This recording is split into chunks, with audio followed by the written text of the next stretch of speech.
All right. So today I'm gonna be rebuilding the Toronto Raptors, Portland Trailblazers, and Orlando Magic all in the same video. Now, why am I doing this? Because these were the three teams from the first round or just the playoffs in general so far that I have not rebuilt. And I've been responding to people because it's been my full intent to rebuild these teams. There's just so many of these damn videos to do, and these are ones that I skipped over at the time. And it's also been my intent to do them all in the same video because I skipped out on all of them. So why not? It'll make it interesting and fun and whatever. Get more of a challenge, I guess, to try and win all these teams a ring in this video. Or maybe I'll give myself like a soft cap of like 10 years to get this done. If I don't do it in 10 years, it's a failure. Just to go over them, obviously Toronto had a pretty interesting first round series against Cleveland, who's now in the conference finals, going to 7 games. They also didn't have Emmanuel quickly, and then Ingram missed the last few games. It wasn't great for a lot of the games he did play as well. RJ Barrett hit an insane shot to extend the series in the first place. Scotty Barnes is pretty incredible throughout, and so is Colin Murray-Boyle. The Trailblazers, I feel like I've always kind of believed in this roster. Even last season, they obviously didn't do anything, but now they've at least to the league's expectations overachieved a little bit, didn't pretty well. Didn't do much in the first round. They went to a smooth 5 games with the Spurs, but obviously we'll have Damian Lillard coming back, who I have it in here as 4 to 6 months. We could lessen that. He'll definitely be back when the season starts. This man already won the damn 3-point contest. A lot of talent on this roster. A lot. This one shouldn't be that difficult. And the Magic, honestly, a bit of the same. Funnily enough, their problems in real life are the exact opposite of problems in 2K. Players that get to the rim, they don't space the floor well. They're still not a championship team yet, but obviously they ended up taking the Pistons to 7 games in real life, and that was an interesting thing. Or actually, we were up 3-1. I'm sorry, after what I seen Jalen Brunson and Victor do in the past 2 days, it's hard to remember everything else. All right, let's get it started. I don't even know if that intro was good, but screw it. And another thing to monitor is that the Blazers, they've been in the news a lot because their owner is cheap as hell. They're not going to give the necessary money for a coach, it seems. And the Magic, as of the last few days, it seems like well, Jason Kidd just got fired, so he could become another option. And then Billy Donovan has been heavily rumored for them. I don't actually see either of them on here for some reason, even though I fired both of them from their teams, which is pretty stupid. Screw it. We'll bring Michael Stauffer to Orlando. And for the Blazers, forget their cheap owner. We'll grab Jacob Underwood. We'll just keep it simple and keep it pushing. And then Toronto, of course, nobody thinks Darko is getting fired just yet, I don't think. So the Magic don't have any picks at all. So 2 of these teams make it pretty simple. The Raptors are the only one with a first round pick. It's pick 19. There is one other thing to consider, which is salary situations. So I would say of these teams, the best one is definitely, the best one is 1000% Portland. Orlando is going to be paying a lot of money to Paolo and Franz for the next few years, as well as Desmond Bane, as well as Jalen Suggs, although he's probably the one that will be on the chopping block the most, obviously, after some of his performances. He's a good defensive player. He makes some impact, but he also will shoot 1 for 16. And you could also just, especially in this rebuild, replace him with Anthony Black. Wendell's also making 18. He's got a team option in a few years. Those are all relatively movable, but you still have a lot of money tied up at the best of the best here. For the Raptors, Scotty Barnes making a bag. Brandon Ingram's, he's got just, 1 year with a team option, 40 million. RJ Barrett, he's got 1 year left. Quickly's making a well-documented contract, which is 33 million, 32 million a year, which takes up a lot of cap for a player of his value. And then Jakob Poeltl as well, another abysmal contract in this league that, so they're in a pretty odd spot as well. But I would say realistically, the first point of action here would probably be to focus on Portland, because especially with how I'm navigating 3 teams right now, it would be pretty ideal to free up some cap space for this team today, because when you got just Sharp is making 20 mil a year now, but Denny Avdia's contract is incredible. 8-8 overall, making just 12 million a year basically for the next 2 years though. So if we can capitalize on that either this year or next year, that'd be pretty big. And also shout out to Donovan Clingan. He was hooping for a lot of this season. Also, if I'm not mistaken, next year, Scoot Henderson, he had a really nice playoff. Next year we'll have to re-sign him as well. So honestly, right now would be the time to maybe be able to free up some money. All right, we're starting off this video completely unethical. I'm going to the line for 2 free throws. Look, I'm not gonna lie to you, I'm not even gonna move this way early on here with the Magic or the Raptors, because they don't really have the capability to do something like this. But Portland in the spot they're in, I'm going to trade Drew Holiday, Jeremy Grant, and ironically Orlando's first round pick next year, which I'm gonna hope isn't good because I'm gonna be controlling them. But that's in Portland's possession, of course. And now it'll be in Brooklyn's for Terrence Mann, Brooklyn's first round pick in 2029 and 2030, and a 2029 Houston swap worst thing. Look, really this is just a salary dump that I'm just taking as many picks as I can from them, because why not? In real life, this would be something where I would be giving them a pick and then something like that, whatever. The one logical viewpoint of this is that Brooklyn, now obviously they would never trade 3 picks for this, but Brooklyn, I just don't like getting finessed. I have a repulsion and something, yeah, to getting finessed. I can't do it. So if I know I can get more from a trade, I'm gonna get more from a trade. With that being said, Brooklyn doesn't have their pick this next year, so which is why they will probably be trying to win a little bit more. In this game, they normally go out and actually sign like a good free agent or two, but guess what? Here they are right here. Instead, they might not even be good after the season. Look, don't worry, don't even think about it. Don't think about it. It's probably better that way. So now Portland, just like that, we did get rid of 2 good players, but freed up about 80 million in cap space that we could easily replace those players with, and then some. And now this team only has big money paid out, which by the way, yeah, actually, let me see something real quick. This is one thing actually I've forgotten to change in these videos sometimes. Yeah, Tumani Kamara, he has a 49 shot. I gotta go check what he averaged. I think he averaged like probably like 12 or 13 this. Yeah, and I gotta put his 3-point shot tendency up a good amount. I'm gonna say 70 is probably at least, I don't know, something like that. Because he shot 7 of those a game this year and averaged 13 points. So that's just for the sake of realism. Clique should probably shoot a little bit more as well, just a bit. I'm not going too crazy with this stuff, but anyways, yeah, so this team should now have about, and I could have hypothetically used those in a like a trade, but I'd rather not trade any of these assets right now. I'd rather, plus Portland's not like some, I mean, there has been at times very loosely stated Giannis rumors, which my rebuttal to this always is like, Giannis is so adamant of going to the team that he wants to go to, so why would he just willingly go to Portland? They expect for, you know, it's just not gonna happen. Let's just be honest, it's not gonna happen unless he runs out of every option in the world. But it's just the market, the location, all that stuff. It's just Giannis obviously seems to have greater aspirations with his career right now in that realm. And speaking of that, what I have aspirations of in this realm is getting rid of Terrence Mann's contract as well. I didn't want that either. That was just for the sake of, you know, getting the deal done. We can give him somewhere that won't do anything in this world anyways. Let's do it to San Antonio just to hate. There you go. The other 2 teams, I'm really just going to focus on signing them a couple good free agents and seeing how they do for the time being. And all these teams are relatively young in their core, so we have some time, which is actually kind of nice. They're actually kind of all in a little bit of this same stratosphere currently. Darren Peterson goes #1 to the Wizards. I think next offseason in Toronto could be a big one. Now, granted, obviously the thing with Toronto is always, oh, who actually wants to go there? But I mean, hey, we're gonna have to piece together a good year in Toronto and then convince someone to sign here. And it might involve maybe trading Quickly and Pirtle, because for their value is, yeah. And then in Orlando,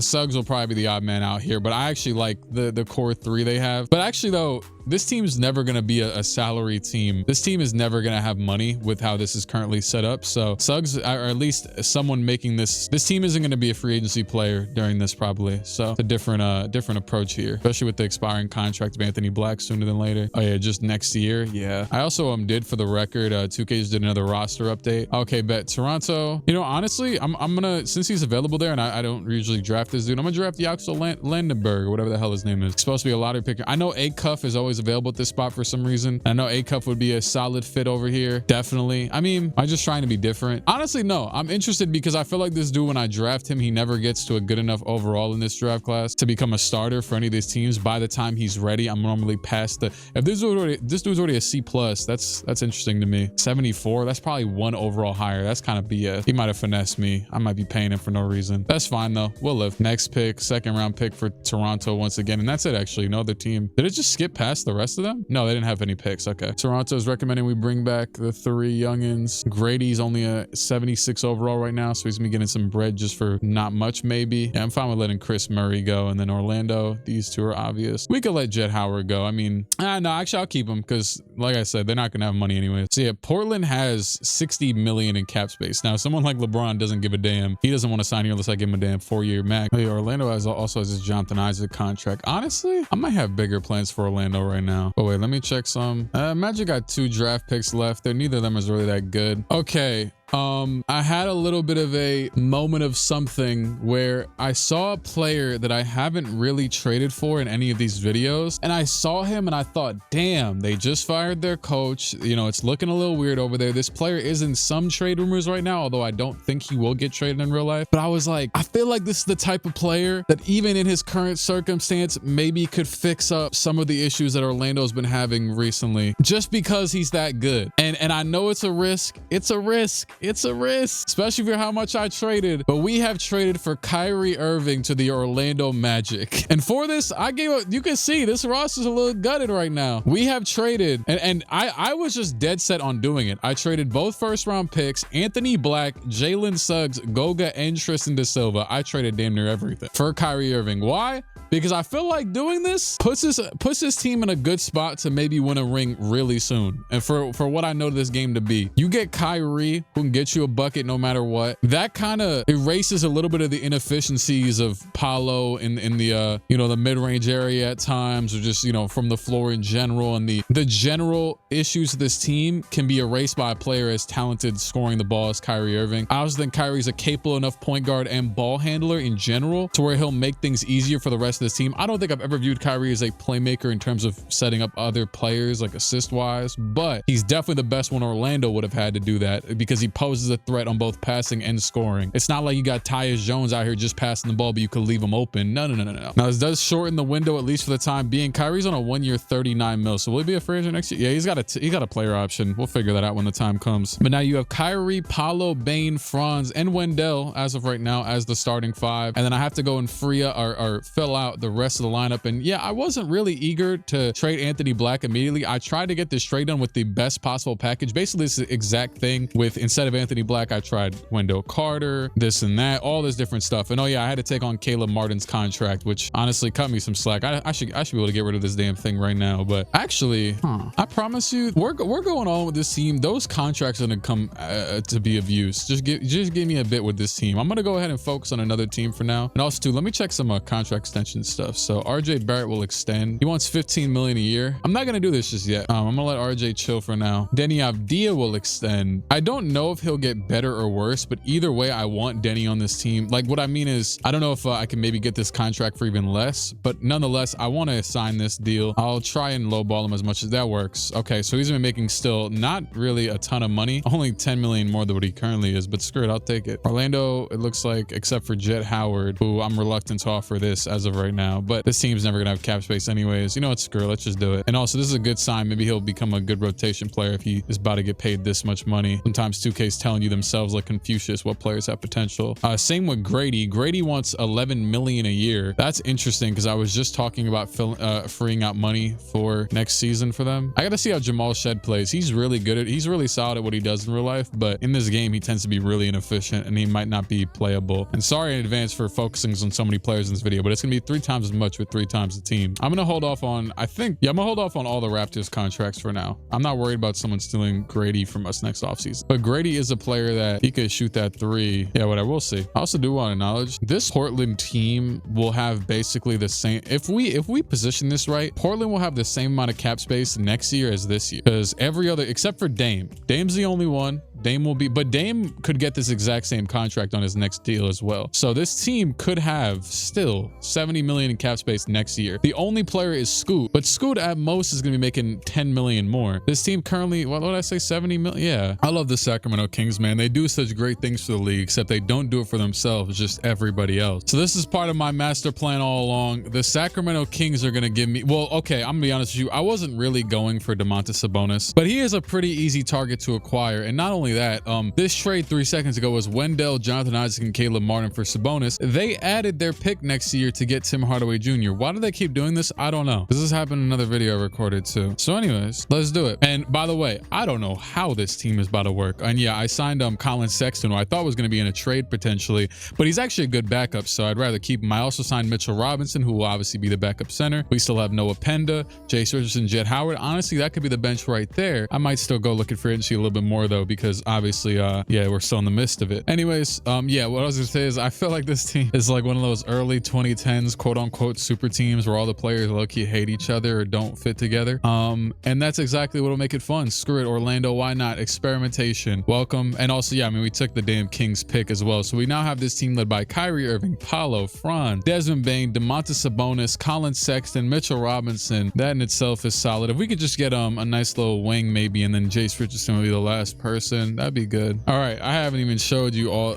Okay, let's go through this right now. I'm not even gonna go to player progression yet. Actually, yes, I will, because might as well show it. We have filled out the rosters for each team. The Portland Trailblazers. I decided because yesterday against the Knicks in game 1, which you never know, the series isn't over yet. James Harden got absolutely walked down. He's not in the best standing right now in Cleveland. So I said, you know what? No team is offering him this money. I have this money. We're not gonna be able to get Bron. The next best free agent overall wise is James Harden. Now, is this team gonna play any defense? No, probably not. We have James Harden, Denny Avdia, Shaedon Sharpe. I signed Kristaps Porzingis to a little weak 2-year deal. Tobias Harris. I did re-sign Robert Williams for 2 years. Dame, of course, is still here, and he's gonna be healthy by the time the season rolls around. And then I brought on Mason Plumlee, old vet for this team. That's really it. Oh, and Brook Lopez.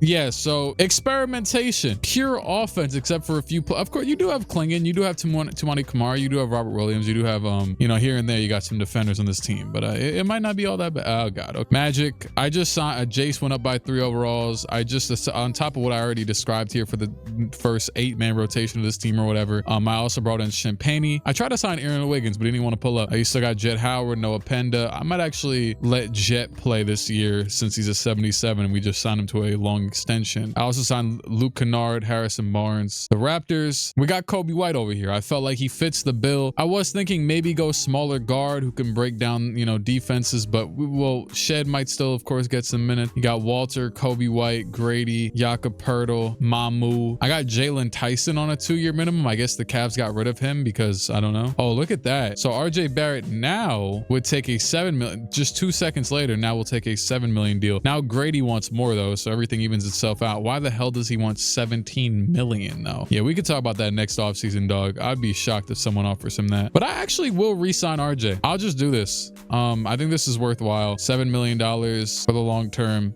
He's pretty solid. So yeah, go ahead and do that. And Scoot Henderson sadly does not want to re-sign yet, so I can't talk to him. Magic, we're going to see how this goes. Boy, oh boy. All right, 2026, 27. I've been sitting here in this offseason for, I think I might have walked away for a minute, but it's been an hour and 13 minutes of me just pondering these teams. So, you know, I will do actually, yeah.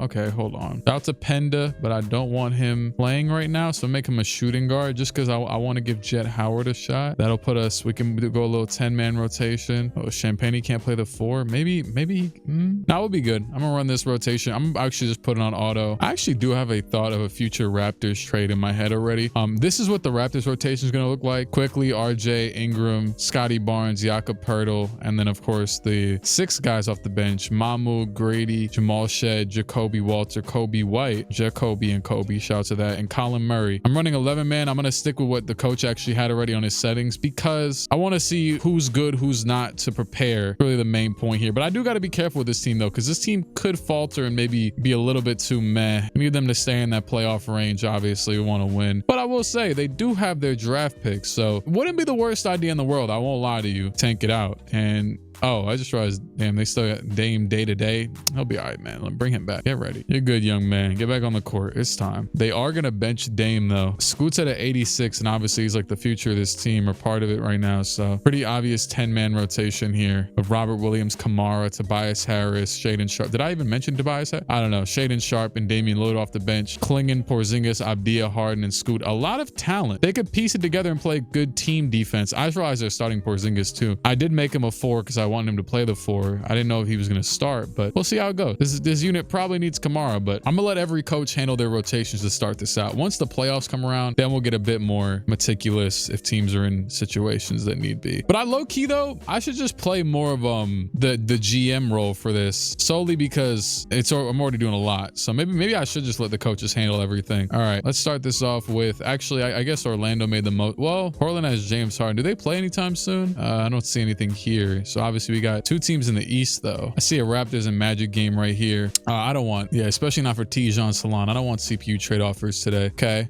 So far, Blazers are sorry, this is Toronto is about at 510-9. That's promising. The Blazers are 8-9, 9th seed, and the Magic are 16-0. Oh my God. All right, well, safe to say I don't think Toronto's gonna get a win today, but it's possible, man. If my team beats my other team, suffering from success, it's actually gonna happen. The first loss of the season is to Toronto. And Mayo quickly, Scotty Barnes, Kobe White, 16 points. That's funny as hell. Paolo with 25, Sabonis with 16 and 12. Let's see some stats from the undefeated Orlando Magic, the best team in the NBA right now. Paolo and Bane both averaging about 24. Kyrie just 16 a game. I would have thought a lot more than this, but that's fine. I guess if we're winning. 18 from Franz. Paolo's leading the team in damn near rebounds, points, and assists. Or no, actually Sabonis leading in rebounds and assists, not points though. You got Jace Richardson, a little bit inefficient off the bench, but that's, I guess it's going okay for now. Definitely no plans to change much in Orlando right now if it's going this well. Yeah, as foretold, this man Jamal Shed, I don't know if he has like a 4 offensive consistency. Yeah, it's a 64. That's pretty bad, but yeah, he's averaging 4 points on 34% from the field, and the game's only got him at an 81 defense. I feel like this should be higher based off what I know about him. With all this astounding or compounding evidence, Jalen Tyson's mad as well. I think I'm gonna pull him from the rotation for now. Actually, we'll live for now, and I want to see at the deadline if this team's still within this range. I might end up using him and maybe Jakob. This team might be a deadline trade candidate. This team might be a deadline trade candidate. Portland so far, everybody's in the positives and wins added. Same with Orlando. I know Portland though, they're 8-9, but it's the West. They're currently 9. Hold out a bit longer. Obviously, we don't got to worry about Orlando anymore, so that's good. The cup actually went to the Magic, did make it there, but they lost the Wolves, which is the team actually I've seen rumors for Kyrie Irving. I don't think they're really very founded. They're not, you know, it's just that they want him. Really, that's all it really is. Okay, so obviously Toronto is a play-in team at worst. The Magic are, by the way, the best offensive team, which that's not super surprising with this currently compounded roster. Raptors and where are the Blazers? Oh, Blazers are the 5th best offense, but as expected, one of the worst defenses. They are, I mean, middle of the pack. That's not terrible, honestly, all things considered. I'm gonna make a change in not Toronto, in Portland. Yeah, Kamara started 3 games. Porzingis has started majority of them though. I'm gonna just straight up switch Porzingis back to a center so that he can't start at the 4. Okay, he wasn't even starting currently, and they actually just throw Dame in there for the hell of it. Oh, they got Harden number 18. That's disgusting. Now, obviously, like I said with the money scenario over here, Harden is, I signed Porzingis to a very tradable 2-year contract. Same with, I think, Tobias Harris or something like that. Harden is obviously on a 1 year, so that means that this team will have money again this year, assuming Scoot doesn't take all of it. I would hope not. Honestly, bro, it says Domantas Sabonis 2 years ahead of schedule. It wants to re-sign to a contract when he's 32. He's still gonna be making 40 mil for the next 2 years, but you know, he'll be a pretty low overall by this time. I think I'll just wait it out, honestly. Sorry, not gonna, well, I'll reward you for screw it, I'll give him a little 2-year extension on top of his current one. There you go. Guarantee you some money at the back end. I want to see if that Kamara change helps out the Blazers enough to get them over the hump. Raptors are a top 10 defense, just a pretty mediocre offense. For the Raptors, I'm just gonna cut Shed out of the rotation. I'm gonna make him just a primary power forward and leave it on auto just for a moment. Put him 10-man rotation, just cut him out, see if that improves the offense, because he was playing a good couple minutes. You know, a couple possessions could change everything, man. A toothpick can change everything. Also, because Colin Murray is never going to start over Scotty if he's a power forward, Scotty or Ingram, I went ahead and changed him to a center so that at times he can get the starting nod over Pirtle, which isn't right now. But, you know, I think positions matter less on this game than it is just optimization and matchups. Optimization in regards to like getting a player the most minutes they possibly can. And then matchups, of course, you know, who they need to guard. And that matters in the playoffs only. Because at the end of games, you're still going to jump in and see a player playing, you know, and we're going to have 7 centers out there or something stupid. I cut out Shed, and the Raptors have not lost since, and they're now 2nd in the conference to Orlando. Granted, it's a close race for number 2. They're 10 games back, but still, Blazers are the only team now lacking a bit behind in the wins department. They're still the 4th best offensive team, although I think the defense has gotten worse since I made the recent change. The offense has as well. So past 30 days or so, they've been just outside the top 10 offense and a bottom of the league defense. So I'm sitting at the screen right now in genuine shock, because I was like, you know what? Portland, they're failing. We already seem to have the other 2 teams on a good trajectory right now. Portland, though, they're not. It's not looking good. And not only that, but the best possible scenario is this offseason having a couple dollars left over after Scoot and seeing what happens. I was like, you know what? Let me go offer for Giannis, because we have the Bucks picks. We have James Harden's 1-year deal anyways. I'm thinking, you know, just throw whatever I can at him. Why not? Let's try it. You got to realize how many videos I've tried this in with better trade. Okay, I just put up Harden, Porzingis,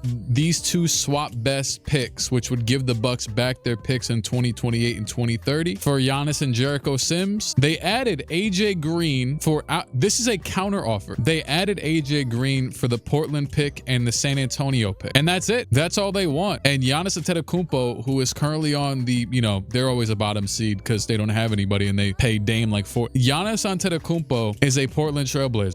that was a legit counter. I can't believe what I just saw. Like I said, it would have to be last chance, last option. Now, granted, he'd be a free agent by now. He'll be a free agent this upcoming offseason anyways. But so he could technically in real life. Hey, I don't care. I'm trying to win 3 teams championships right now. 13 and 25 bucks. James Harden, good luck over there, man. Porzingis, good luck, man. I have no words. I can't believe I just got a counter offer and a Giannis deal. That is shocking. And just like that, this team has its foundation because defense, offense, all of it right here, one man. We get rid of Porzingis. We didn't really need him, to be honest. We could run a 9-man rotation. Sorry to AJ Green, but I've actually been wanting to shorten the rotation for this team, maybe see if that helps out anything. You got Kamara, Tobias. You know, I'm having weird Kamara feelings because, I don't know, he's been cold and I don't know, hasn't really been good this season, but that's okay. We won't think about it too much. But yeah, you got Williams, Tobias Harris, who at least he's playing pretty okay. Scoot Henderson. You got Lillard, Sharp, Danny, Giannis, and Klingon. And this team is now set. Crazily enough, too, we still have Brooklyn's pick in another year, or no, another 2 years. All right, I think I took a few day break from this recording because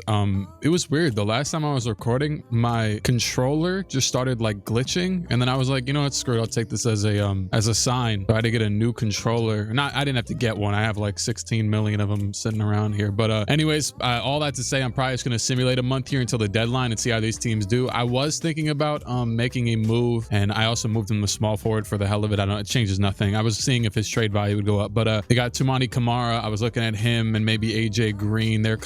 I will still look at this at the deadline, but I do just want to see, because I don't think Giannis has played a game for us yet, right? Yeah, no. So we'll see how this team plays with Giannis first. Kamara's analytics aren't great right now, but with that, we have a whole new identity now because Giannis is here instead of James Harden and Porzingis, and the bench and everything still works currently. So I'll just leave it at that. But well, I will say, you know what? Actually, I have been evaluating this AJ Green contract stinks. My goodness, 4 years, 45 million for a 27-year-old, 76 overall. Tumani will be making about 20 million for his value. We'll see if this team starts winning. All that tells me though is that we will have a few years to decide if we want to trade these dudes' contract, maybe even this offseason. And actually, there will be a big finesse this offseason, I will say, because Giannis is a free agent. Oh yeah, right. Now I'm remembering everything. This team could potentially sign another star money, crazily enough, because of Denny's cheap contract. Dame is a free agent. If we were to get rid of literally just this team, could damn near have every single dollar freed up, basically. Oh yeah, right. And then Scoot. Damn, I forgot about Scoot. So my bad. I'm just reintegrating my soul back into this rebuild. But yeah, Toronto's an obvious one right now, as they'll have a lot of money in free agency, it looks like. But Toronto's an obvious one where we have a lot of work to do here, but they're currently second in the conference. They're probably the team realistically right now I got to focus on as this deadline rolls around. So see how they do. Well, actually, specifically though, Portland's got to get back into actually playing good. So hopefully Giannis can do that for them. Was this the first game with Giannis right here? No, this is the last game with Porzingis and them. First game with Giannis was against the Nuggets, and he actually was like the 18th leading scorer in this game, but we still won 13, 13, and 6 from him. Next game was actually against the Magic. We don't want to see our teams lose, but that's impressive though, because Orlando's the best team in the league. Seems like they lost their last couple actually. Orlando's the best team in the league right now, so they can have a loss currently. That'll be all right. And Giannis and the Blazers, Giannis with 37, 7, and 11 against the Magic. Oh, cool. You know what's annoying? This controller I picked up out of my closet that I haven't, it had all type, it was nasty. I had to clean it all. I don't know. I'm like, where the hell did this come from? What kind of depths did I pull this at? But anyways, I was using it and like, not you, yeah, it had like the haptic feedback or whatever on the R2 and L2. It's like, I don't know what I'm talking about, but it's like, there's no like resistance when anyways, all right. Portland's been pretty good. I don't think that'd be the right word, because I think that's like vibration on the controller is the feedback, but no, I just mean like the R2, L2, all this stuff. It's just not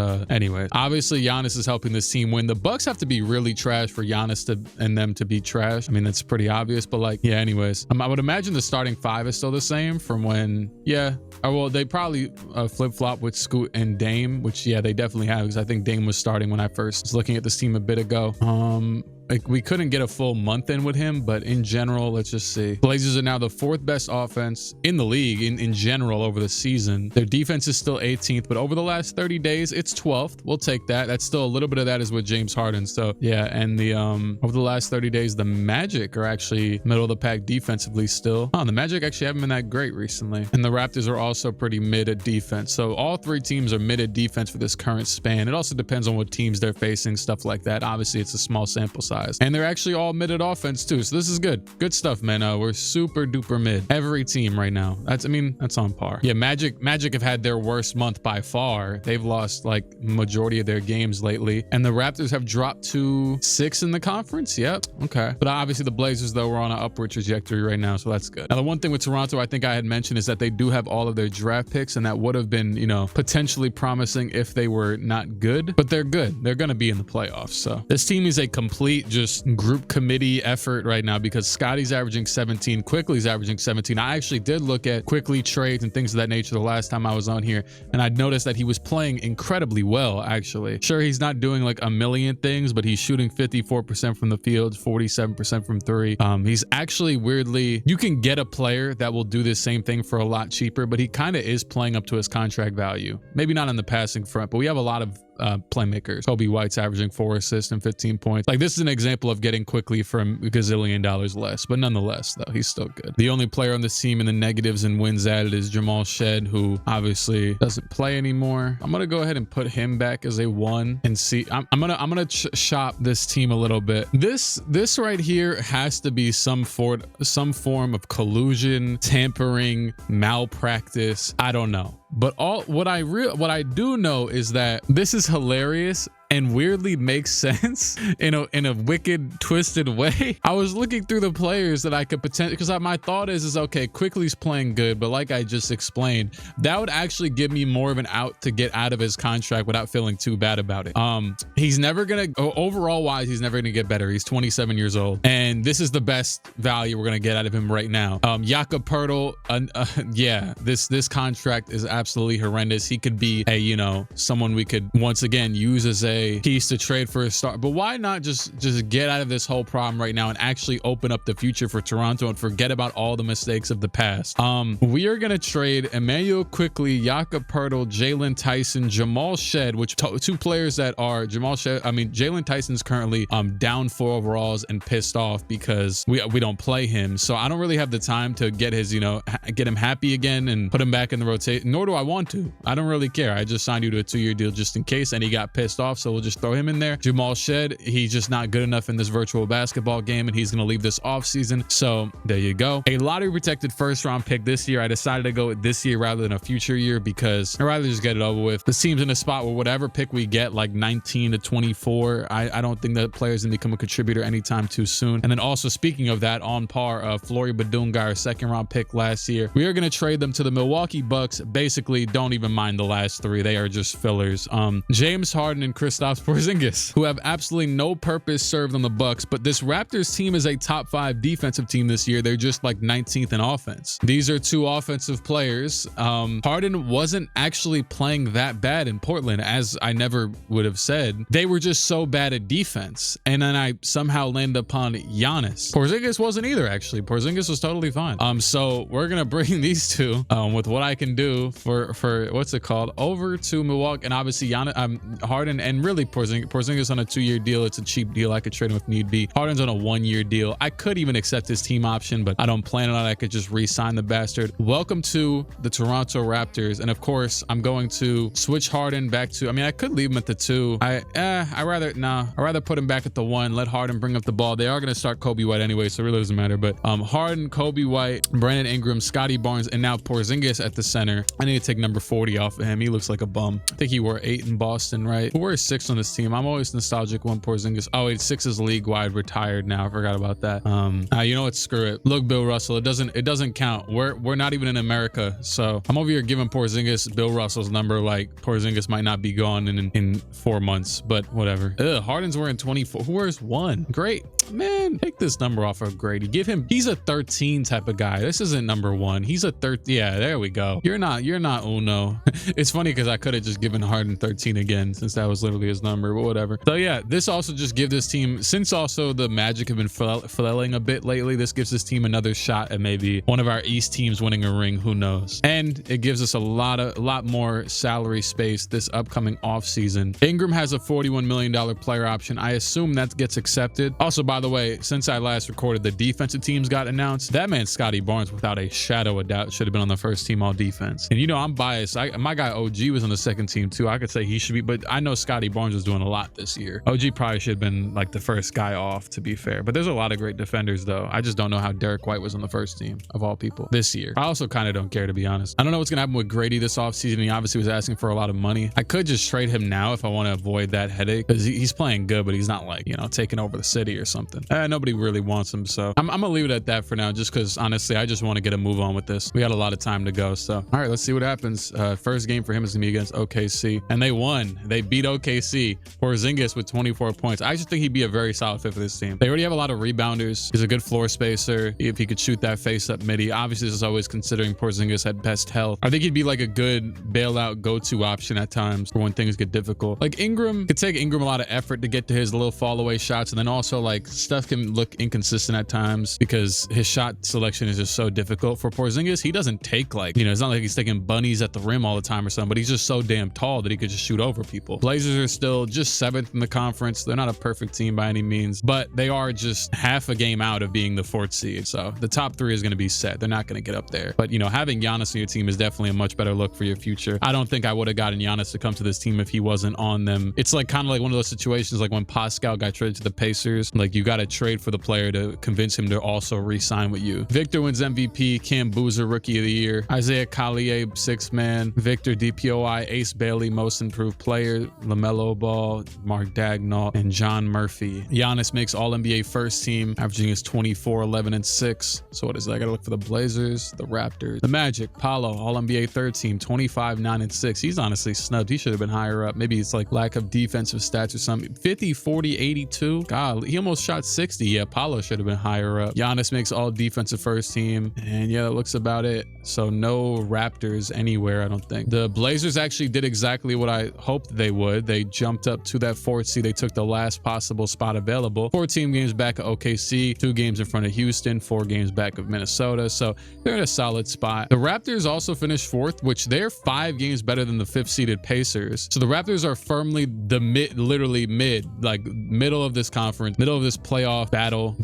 I could see some good outlooks here. By the end of this season, let's see. Blazers ended up 4th in offense. Raptors were 15th, and the Magic were 2nd. Raptors were 8th in defense. Magic were 7th, and the Blazers were 12th. They're all top 10 in rating differential, so that's all good stuff. They're actually firmly there's a gap between 9 and 10, so they're all in the elite tier of this league for sure. I mean, you know, close enough. And the Magic will play the Sixers in the first round, so obviously Maxey, Paul George on his last legs, Embiid. The Pacers will play the Raptors.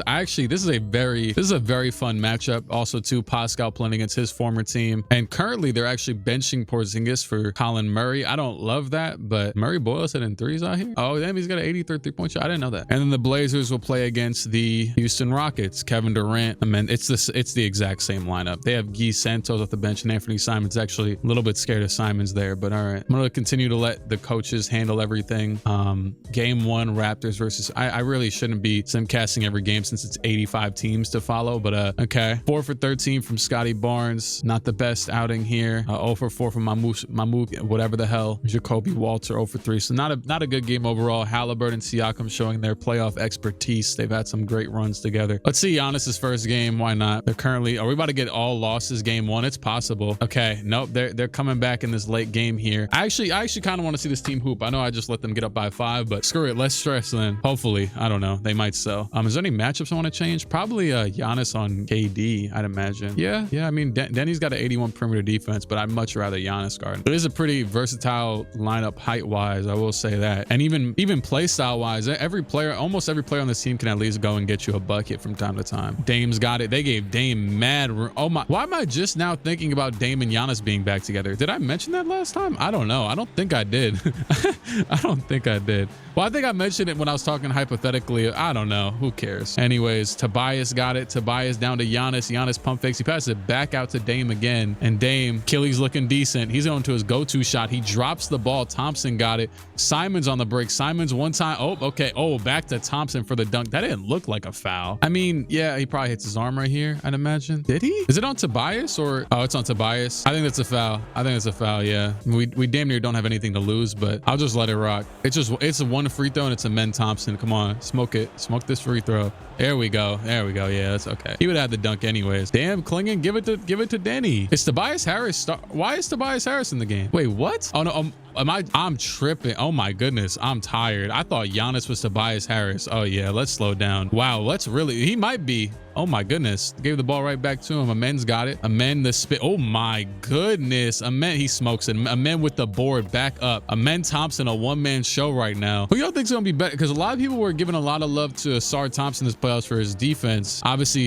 neither one can really shoot the ball. Oh, Giannis smokes the close shot. Pass up to Sengun. Sengun to the corner. It's Durant against Scoot Henderson. This is not good. This is not good. Durant, Scoot, and one. Scoot Henderson gets a bucket on him. Is this a foul? I don't think this is. I actually don't think this is a foul. And you know what? I'm gonna challenge it because this is our last chance to. I'm gonna challenge this one. I don't think he touched him. If they call that, I'm actually kind of surprised. I mean, I think maybe 2K will be like, oh, screw it, he phased through his body or whatever. I don't know. Do I want to change the lineup for our last offensive possession? Yeah, I would like Dame. It's Dame time. Let's be honest. Love Scoot, but it's Dame time. I'll live with whatever shot Dame and Giannis gets me.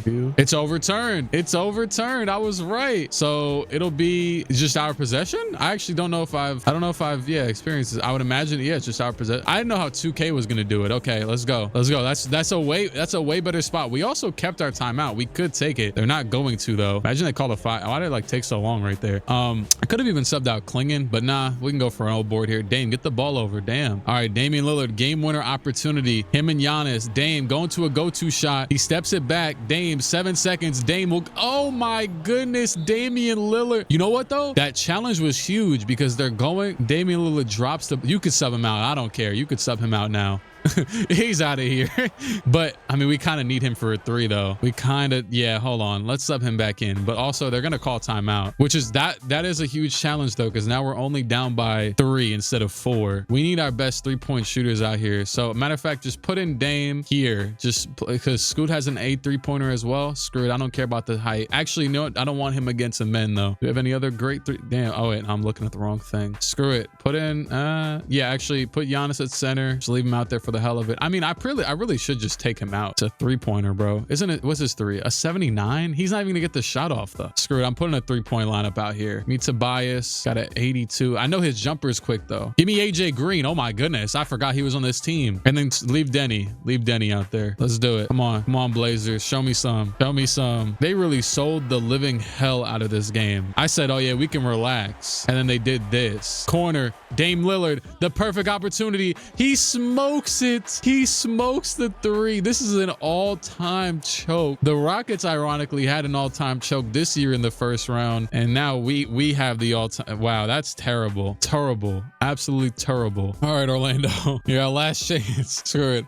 I wasn't even gonna simcast another one, but just because we've lost. Oh, please no. Okay, Orlando's gonna win their game 1 over Philly. That's a welcome sight. Colin Sexton, big 15 points. The Franz was terrible, but yeah, 8 assists though. All right, I'm gonna simulate game by game after this. Let's see. Okay, Toronto took 1, Portland took 1. Thank you very much, Portland. They won by 1. Not convincing, but it happened. Toronto won by almost 30, 25, whatever. Yeah, Porzingis, Scotty Barnes. Oh damn, I just realized, damn, Porzingis to RJ Barrett. This is like my 2019 Knicks dream. Well, actually, I would have dreamed for Zion, but close enough. James Harden had 4, but he had 8 assists, and we won, or whatever. There's a lot of teams that call him we. Orlando's gonna go up 3-0. The other 2 teams will go up 2-1. Let's just keep rolling for now. Okay, both 2 teams tied 2-2. Orlando's good. They're on the second round. Toronto wins their next game. They win game 5 by 13 points. Portland, they lose. Okay, they lost in OT by 1. Amen Thompson with 46. I know for a damn fact that It's his career, not even close. His career high by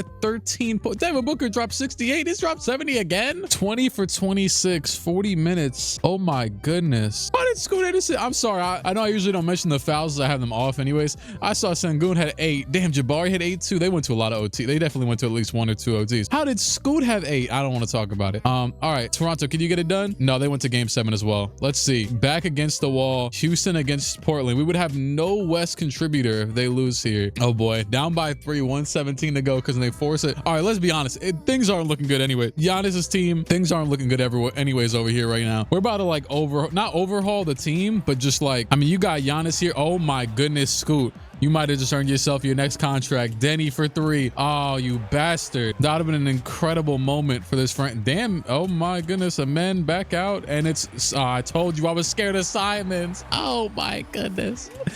They make it a 6-point game. Antetokounmpo with the ball. He's going to go between the legs to the left. He's going to ISO. I think he's at center. He's definitely at center right now. He is looking like an absolute scrub right now. To the post. Nearly steps out of bounds. Oh my goodness. That was one of the ugliest ISOs since Dennis Rodman dropped his career high probably back in 1989 of like 32 points. Hey, whatever. It's a 3-point game again. You know what? I'm not even gonna allow them. Well, you don't have to, even though he just dropped his career high, you don't look at Jacob Underwood. You don't have to guard Amen Thompson. You can leave him, but the others, please don't leave them open. I wouldn't be mad at leaving Sengun too, but whatever. Oh, I didn't change the matchup, so screw it. KD against Denny. Come on. Oh boy. What? Klingon just got fried off the walk down from, I don't even want to talk about it. All right, Giannis against Jabari. Giannis bumps off him between the legs, spin. Oh my goodness, what was that? Yeah, the Blazers season is over officially. Giannis was 9 for 23. Denny was 5 for 15. We're gonna have to super team this one up because they're not. All right. Oh, okay. Toronto did win. I guess their game was just, I don't know, it just didn't show up. Okay, so well, I didn't even think about this somehow, but Orlando and Toronto will now play in the playoffs, so our odds get cut down even more potentially, just inevitably. But hey, screw it. We'll see which of these two teams is better. Orlando and Toronto. I would say in itself, these two teams being this high up in the playoff pictures success, and Toronto will take the first game. Now, obviously, we're looking at a different Toronto than their regular season record suggests. Orlando, I didn't make any moves during this season, and they were the first seed, of course. That's why. But Toronto is, you know, James Harden now over here. These teams, if you look at them, aren't too far off. Kyrie and Harden about the same overall. RJ and Bane. Obviously, Orlando is damn near better in every single individual matchup, but hey, game 1 went to Toronto anyways. Game 2 in Orlando, and it is going to be another dominant Toronto win. I don't know if this should be endearing or the opposite. If Toronto get their ring right now, I'm with it. If they're actually this good, maybe James Harden. That'd be hilarious if James Harden leads one of the other teams after trading him from the other team. Whatever. Paulo with 30, 10, and 7 as they win a game. Good for them. Keep the series competitive. I guess I'm suffering from success right now as this game just got really close with 12 seconds to go. Paulo missed a free throw. I'm gonna jump in because he should have one more. Or did they glitch it? Oh, they glitched it. They glitched it. Screw it, Simcast. Wait, why would I care? I don't know. I don't really know what I'm doing. All right, just slow. Okay, the game's over. Whatever. Orlando won. They're gonna tie it 2-2. Screw it, that worked. 2-2 in Orlando. You know, don't call it a comeback. And the Magic will take another game and go up 3-0 or 3-2 now after winning 3 straight. Paulo and Scotty both with 30 each. Shout out to the 2021 draft class. Scotty, Franz Wagner, and then Toronto forces. This is a good look. Both actually series are in 7 games, and so is San Antonio and Memphis. I saw that Memphis went and signed Austin Reeves, so that gave them some, you know, a second wind in this era of the Mr. Morant. And it looks like wow, they actually almost came back. Game 7 is going to be an Orlando Magic win. This is when honestly, one hell of a series. Didn't really get to see any gameplay, but now Orlando is going to play against the Knicks in the conference finals. Obviously, usually I just realized that Domantas Sabonis got benched for one of those playoff games. He's actually got benched for 3 of them. I never really checked this team's regular season. Okay, yeah, he got benched for 6 regular season games and already 3 playoff games, which is a lot higher of a percentage of them, but it seemed to have worked regardless. I don't know, whatever. And Jet Howard is shooting 29% from Jet and Jace are both. That might have damn near been the reason why they lost. Actually, let me check Toronto stats real quick before a lot of teams to go over. So Kobe White was a little inefficient, just under 40% from the field. James Harden 18 a game, Ingram with 18 a game, Scotty with 17 a game, Zingis with 14 a game. I'm not on them too crazy right now. Portland, damn, Scoot Henderson 22 a game. They obviously did lose the series, but yeah, Kamara 41% ain't gonna cut it, kid. Not gonna lie, 23 from 3. Yeah, it's not gonna. We need a higher chance of good. Not, you know, I'm not saying you had to play good, but if you were bad all season, then damn, not giving yourself a good look here. In Orlando, the thing is, they've been so. I think I'm gonna leave the rotation for one game, but if not, I might change it to take out Jace Richardson and maybe even, yeah, see, look, game 1. There's something here that's working, obviously. Jed Howard, Richardson, they're not really shooting, but I think it's the every player being well rested, playing a 10-man rotation for some reason in the playoffs. So are the Knicks, though. So just like kind of like how they are in real life right now. 1-0. Game 2 in Orlando, and they are going to run away with it with a big second half. Although we did almost come back in the 4th, made it competitive. 41 from Cat against, I would imagine Sabonis was starting in this one. Yeah, they could start Robinson, but they'll leave Sabonis, and I'm okay with that. All right, next game is another Knicks win, which isn't so surprising. I think I will shorten the rotation for where we're at right now. It's actually saying really a lot of this bench is not performing right now. I'm gonna go ahead and just cut them down. I'm gonna give a couple minutes to all 3, 2-1, Richardson, Champagny, and Howard, and then Paolo in his all-NBA season, I think it was, right?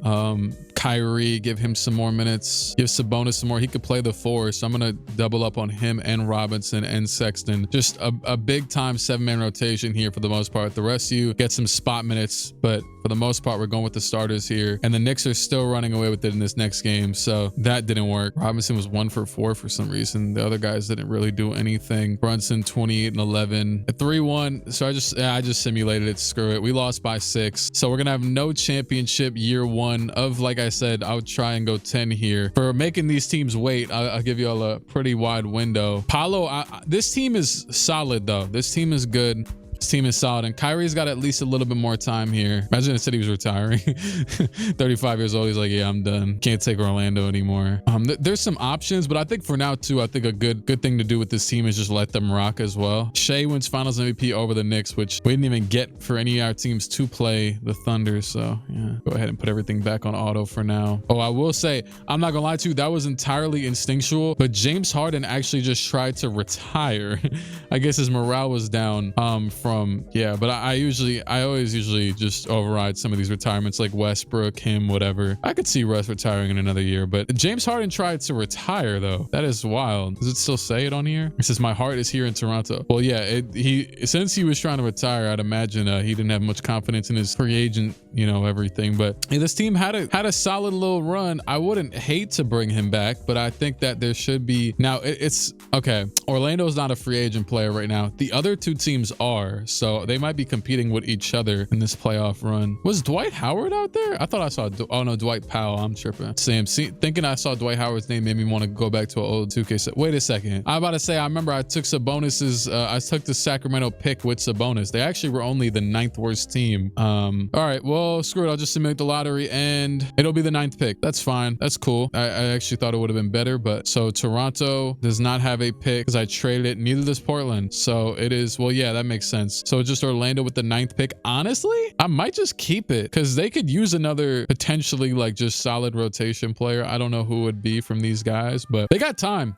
They got time. They have a large window right now. I know Kyrie's older, and Sabonis, but I could also trade up. I might actually think about that because we got Jet Howard now for bad years. Hopefully he picks it up and doesn't have another bad playoffs. But Rockets got the 1st pick from Brooklyn. Y'all are nasty, man. You know what? I got 3 teams. I need one of these teams. I actually didn't expect that to work.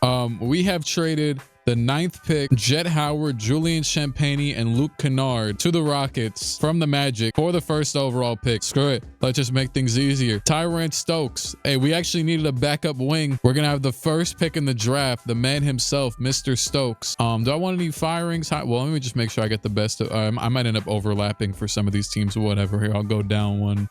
Yeah, like go here. I don't know. Just get some good play, get some good stuff going. Anyways, yeah, the other teams barely even have picks as is, so let's just get to it. Screw, let's make things interesting. Magic, we trying to really build a dynasty out here or something. I don't know. Tyrant Stokes. Welcome to Orlando. You think I was a Magic fan the way I'm moving? Look, they happen to have that 9th pick. Why not, man? It was easy enough to move up. Is there anybody else I'd want to trade for these? I mean, let's be honest. There's potential that Toronto, this whole team ends up a lot different. Obviously, Scotty's never leaving, but aside from that, Portland's not really in a position for a draft pick, anything but that #1 dude anyways, and they don't even really need him. So yeah, we're in interesting spots. I think it's just 2nd round picks. Portland, I think I was trying to have as much money as possible for them, so let's just move off of this. Philly has 3 straight. Okay, bet, that's it. Where did these come from? Why did skip? I don't know. Well, they screwed me over. That's weird. I simmed the next pick and it skipped over half of them. All right, Clique, we're gonna accept his option. I'm actually okay with this. I'm gonna let Young Hansen go. Shout out to him, as Dame and Giannis both declined their options. That's gonna make things a little bit confusing, because I did want to maybe try and get another good player in this free agency, but or was that for them?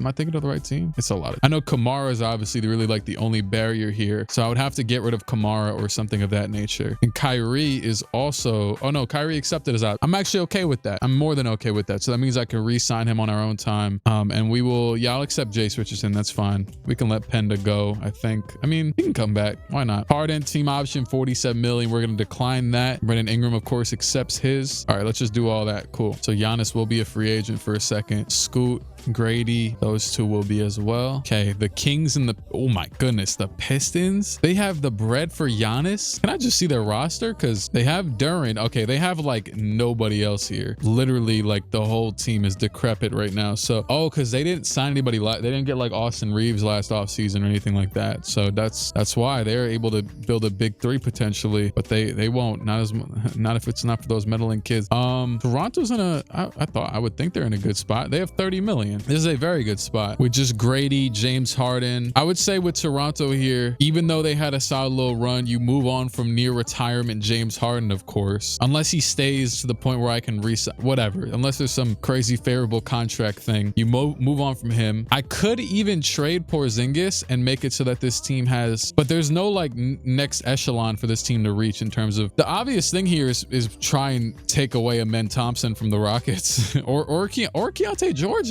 Oh, that's who's getting this bag. I'm offering Keontae George without a doubt. Matter of fact, just go ahead and do that right now. I'll max him out. Hope for the best. We can front load it. Hope that works as well. But I mean, should I even? This will be really nice. I'm not even gonna front load it. I'm gonna just say, screw it, Toronto. This is what we're here for, because that'll hopefully keep them away from matching that. I think he would be a perfect fit for this team with how he's been playing recently in real life. And Portland, now I don't know how much money the Kings. Let me do the math here. But then it's front loaded, so I don't know what that would exactly be. But the Kings are Giannis's 56 million. I'm getting. I don't know. But either way, I got to make sure I offer him more than 169 million over 3 years. Eyes wide right now. Eyes wide as hell. Eyes open.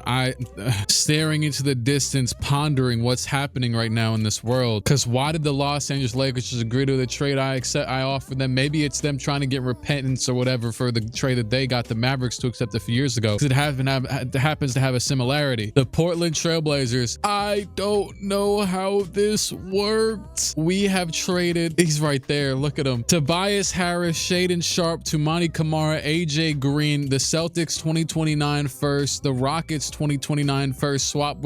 That's it for Luka Doncic from the Lakers. Why? I don't know why they accept. I will say, okay, I just offered this exact same trade package for Jason Tatum, Jaylen Brown, and I didn't do Kawhi Leonard, but he was going to be next. That was going to be my offers here. And I was really just trying to get off of the Toumani Camara money. Toumani as well as I mean, even Tobias is like $3 he was making, as well as, of course, AJ Green. Shaedon Sharpe, of course, became a casualty of war because I had to do what I had to do. I was trying to get a super duper superstar right now. I was just shooting my shot, seeing what could happen. And the Lakers, when I went to them and when I had those players in the you know, those guys like in the whatchamacallit, they had 3 stars. The Lakers value them at if you notice sometimes when you go on teams and whatever, like if I put Robert Williams here, he'll be a 2.5 star, but if I go to some other team, he's still a 2.5 star. If I go to some other team, whatever, I can't find one. But you see how he's 3 star right now, and the second I give him to a team, it's his 2.5. Yeah, you get it. Their star value changes depending on how much the team actually values. And for some reason, the Lakers were valuing all of our guys at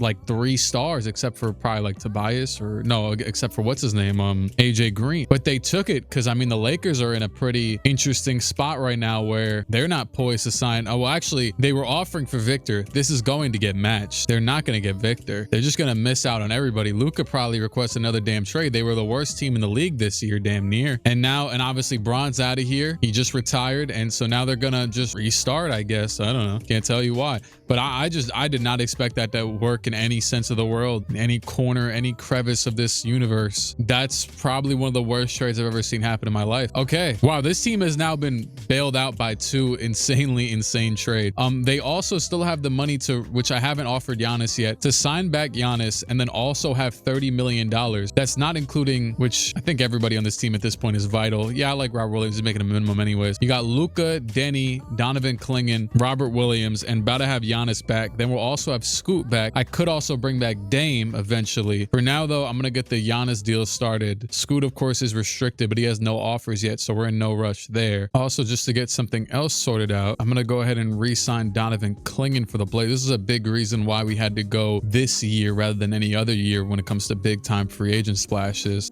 or really just using money in general, because he's going to be getting paid past this year. I'm going to go ahead and re-sign him before player progressions, so that's before he gets even better probably. And then the Raptors and Magic have a few as well, but I'm going to wait because Ingram, Kyrie, Bane all might get worse in the regression for them. All right, I think every team's good right now where they are rotation wise, so let me show you what we've done. So Toronto, of course, went and got them Keontae George. I think it's a fantastic fit for them at the 1. Murray Boyles goes up by 1. Everybody else pretty much chilling. I did resign. I had a little bit of a contract mix-up thing where 2K's been doing this weird thing recently where sometimes it'll lock in a player to sign. It's like, you know how you offer a player a contract, then you go to the next screen and it's supposed to let you be able to accept or decline the contract. Sometimes it'll like not let you click it off. So it like locked in Grady. I had to go force a trade for Keon. It was a whole ordeal, but all in all, oh yeah, so his contract is probably different than what I would have signed him. Instead, he has the contract that Utah gave him because I had to go retrieve him, to be honest with you. But you literally, the bastard was signed with me. Then it just all of a sudden said, no, never mind, it's declined now, as I just had to sit there and watch and decline it without being able to change the thing. But anyways, I signed Grady back because I got him on an okay contract. It is an overpay, I would say. He's an 83 overall. He hasn't really done much yet, but if there's any chance he can, then whatever. And I guess it's a solid asset. He'll be off the bench behind Ingram, of course.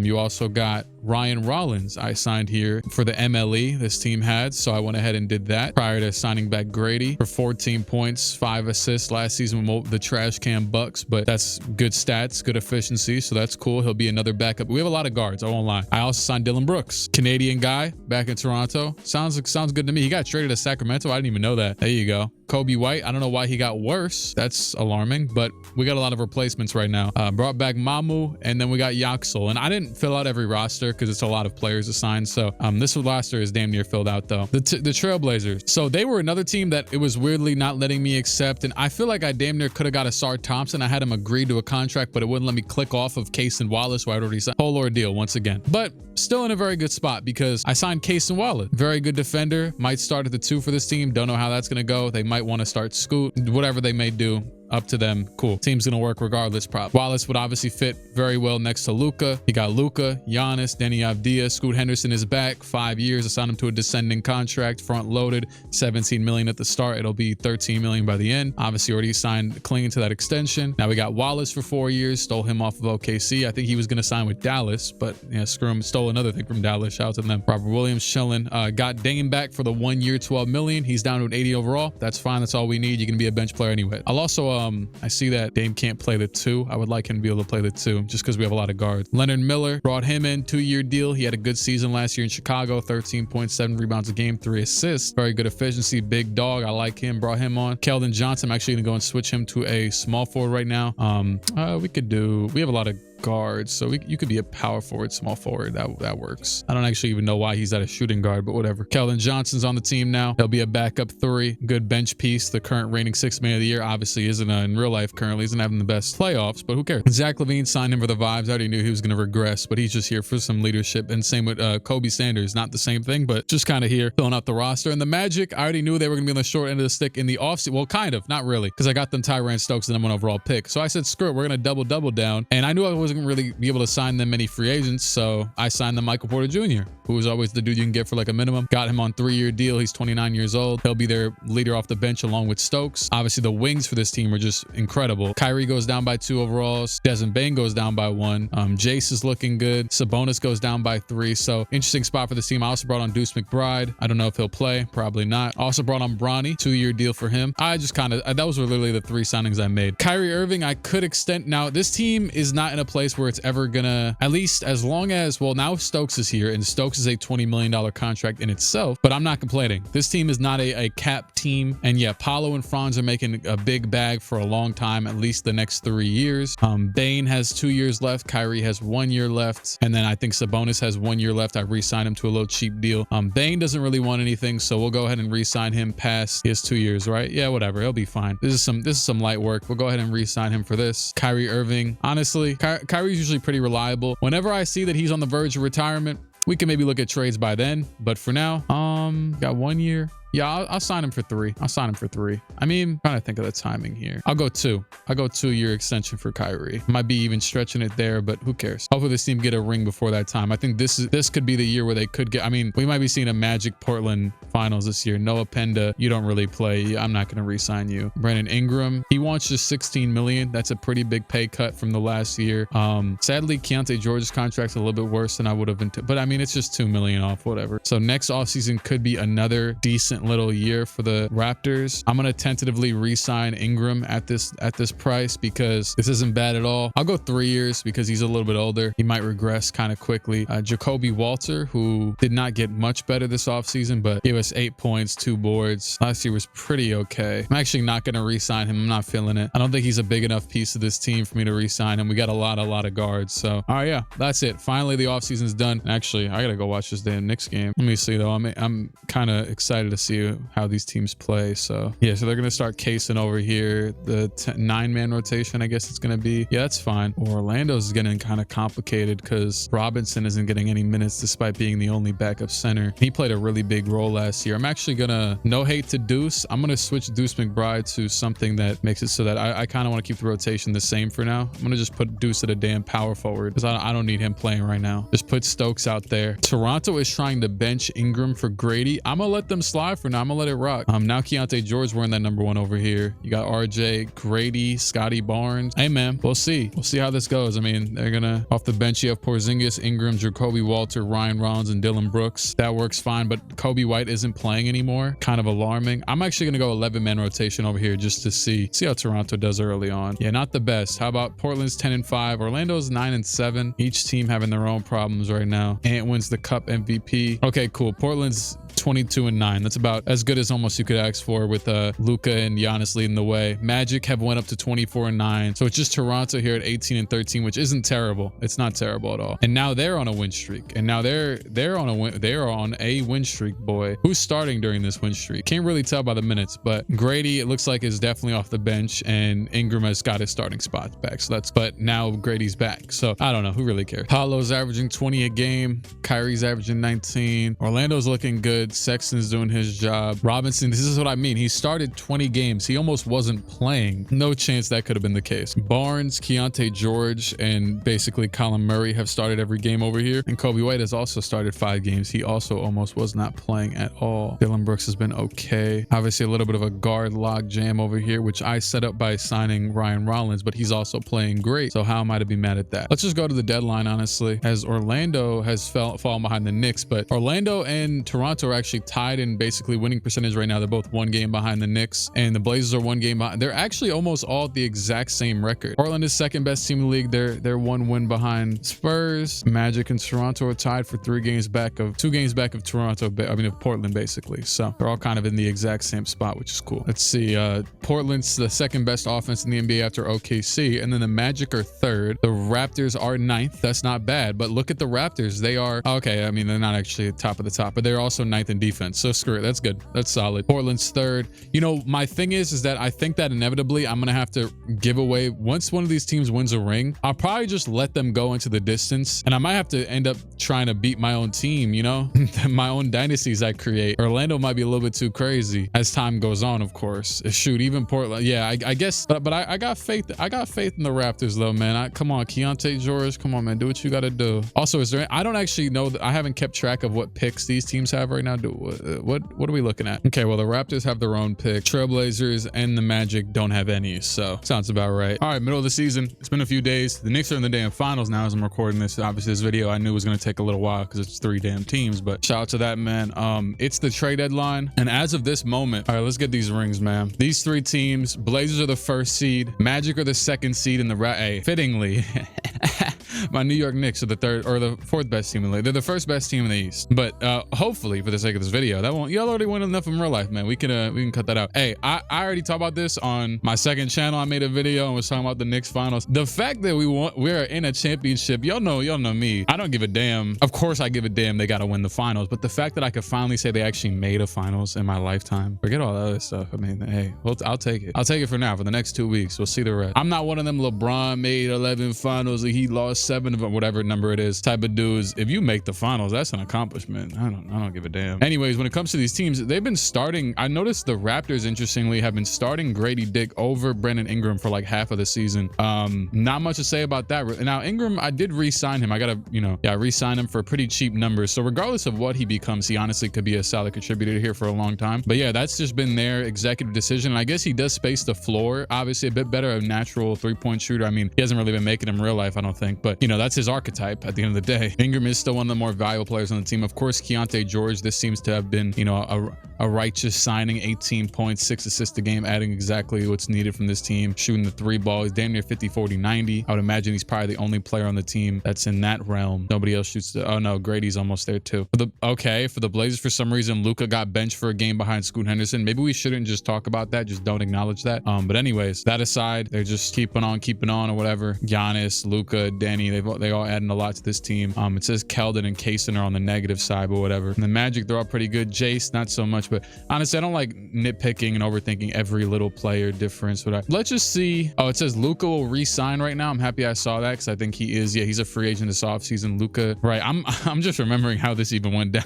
Yeah, how was Luka on this team? Yeah, go ahead and re-sign him for 4 years, of course. Gotta go deal with that. Don't give a damn about Noah Penda. Sorry, Noah Penda. And then we'll get Colin Murray back soon enough. Porzingis and Jacoby Walter, who I did opt to not re-sign, potentially because this team would have some money this offseason, right? Which that could still be the case. That could still be at least maybe a couple dollars. Not too crazy. Yeah, I don't know actually. But Toronto is the one team of these now. I mean, even the Blazers still have solid capital, which is hilarious. But Toronto has all of their picks. How much value will they have? Not sure. Oh yeah, I actually remember talking about this. So I might have went a little bit more in depth with the teams itself. But yeah, I do remember talking about all this stuff, defensive, offensive ratings. Toronto could probably benefit from, even though they are 2nd or 3rd in the East currently, they could probably benefit from a bit of an uptick and everything, but I think they also have the longest window. Yeah, at least based off their current roster. Okay, now I had to throw, as the old heads would say, the kitchen sink at the damn. Am I just the old head at that point if I'm saying it? Let me slow down. Anyways, the Detroit Pistons have agreed to my trade offer. Now, there's really only one man I would trade for from the Detroit Pistons, and it's not Jalen Duren. And the reason why I saw the opportunity to jump on the opportunity to get this man on my basketball team a little bit more north of where he already is. I think, yeah, Toronto has to be a little bit more north, right? I know Detroit and Toronto are pretty close, but anyways, the Pistons are underperforming. And in this video, funnily enough, with my 3 teams that I'm controlling, I've kind of single-handedly taken every opportunity the Pistons could have potentially got to get better in this video. And also, they didn't sign Austin Reeves. He went to the Grizzlies. They just haven't made any moves. And I mean, these boys stink. They had Wiggins, Ryan Kalkbrenner. What you're looking at right now, as we could spoil the occasion,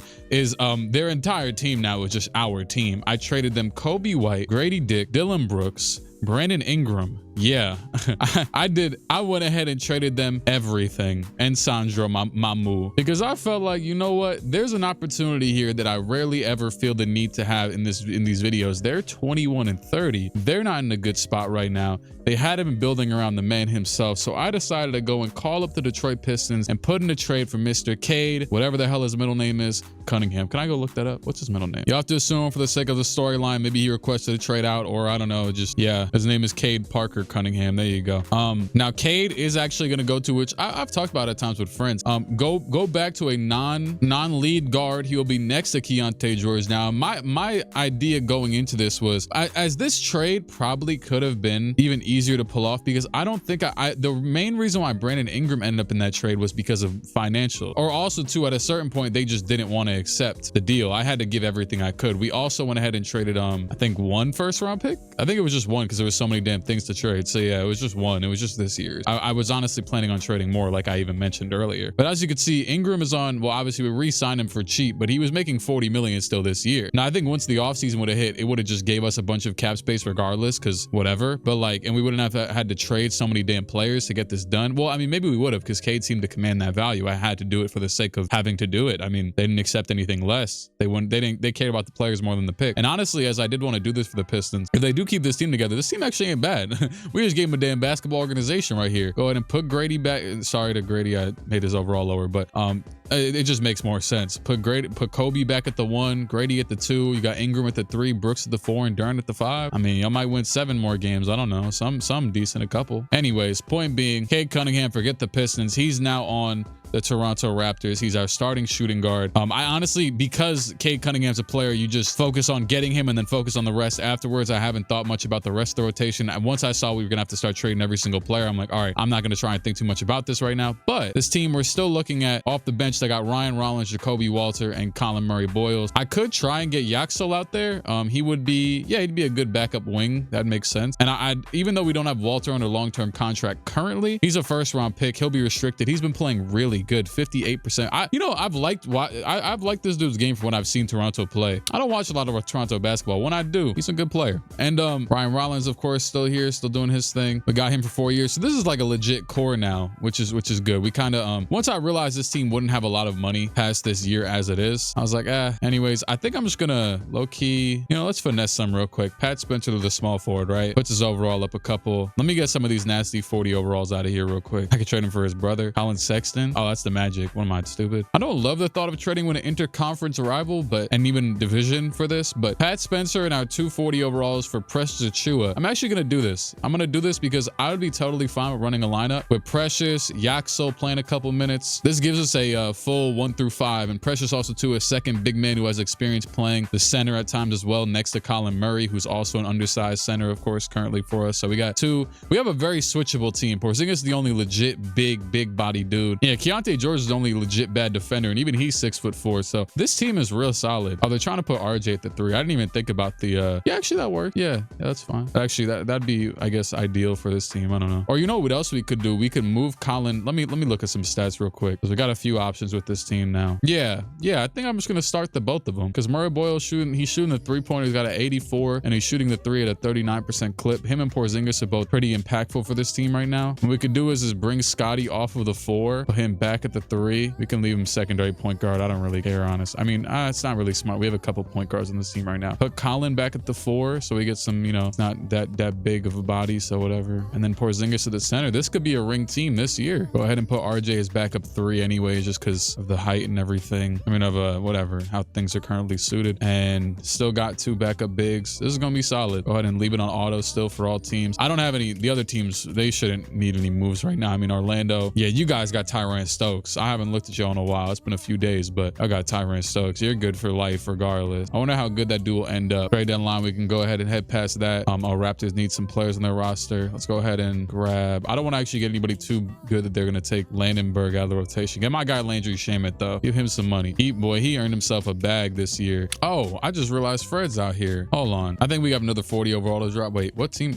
Am I on the right team? I signed Landry Shamet. I thought it was the Raptors that did they not switch it to it automatically? Either way, Raptors Raptors, we bringing back Fred. I was like, oh, who's a good vet? I didn't even know if he would be out here. We can go ahead and give him a 3-year deal, honestly. Keep Fred VanVleet. Let him be our vet. Oh, they have even more roster spot. My guy, Jose. Why not? Go ahead, bring him on the roster. Look at that. Raptors just beat OKC. I don't know how good or whatever OKC is currently. They were definitely still up there. Pressures with a smooth 10 board. Much needed addition to this team. So yeah, we're looking good. And the Magic and Blazers, hey, they're rolling right now. They're number 1 and 2 in the, well, Thunder are number 2 in the league, who the Raptors did just beat. The Magic and Blazers are 1 and 3, both each one in their conferences respectively. I'm gonna assume any contracts I could even sign. It's just Noah Penda. I don't want him back. So Victor wins MVP. DeBon's the Rookie of the Year. Josh Giddey, 6-man Victor. APOI Most Improved. Bilal Coulibaly of the Chicago Bulls now. Donovan Mitchell, Clutch Player of the Year. Jacob Underwood, Coach of the Year for the Portland Trail Blazers. Giannis was on the first team. Giannis 26, 11, and 7 a game, playing 39 minutes a game. That's his automated stuff. Am I playing a short rotation over there? I honestly have no recollection. Anyways, James Harden, All-NBA second team in LA. They were at the bottom of the conference, I'm pretty sure, but he did his thing. Cade Cunningham, All-NBA second team, averaging 25, 6, and 8 over here in Toronto. Luka averaging 23 and 10 in Portland. All-NBA second teamers. And so did the Magic have none? Yeah, I mean, I guess that's fine because they were good, so whatever. Giannis also made all defense. And the playoffs. The Raptors ended up the 3rd seeds. That's okay. 54 and 28. They're only 4 games back of the Magic. Would they? No, they would not be playing in the second round if they both make it. So that's a little bit of a win. Gives us a further chance of getting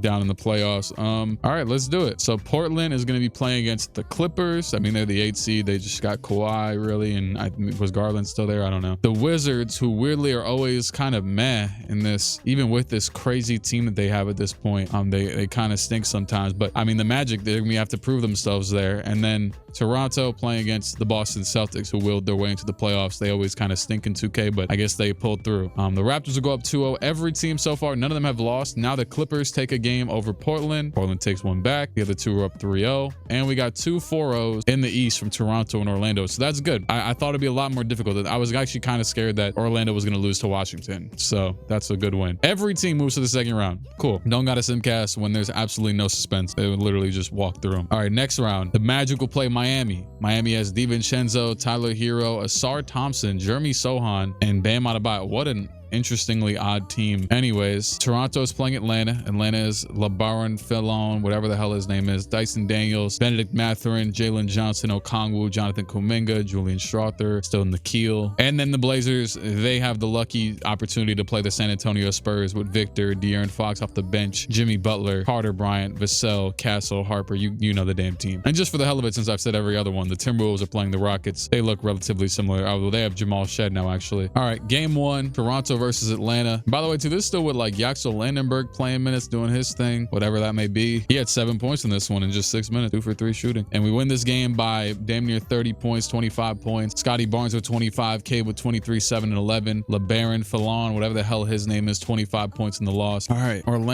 Spurs Blazers. It's a ball game, man. I'm excited one of these millenniums for Luka to come back, be healthy, man, and see him in the playoffs again, you know, with all that type of stuff. With a good team, hopefully, because Luka that year, boy oh boy, such an interesting player.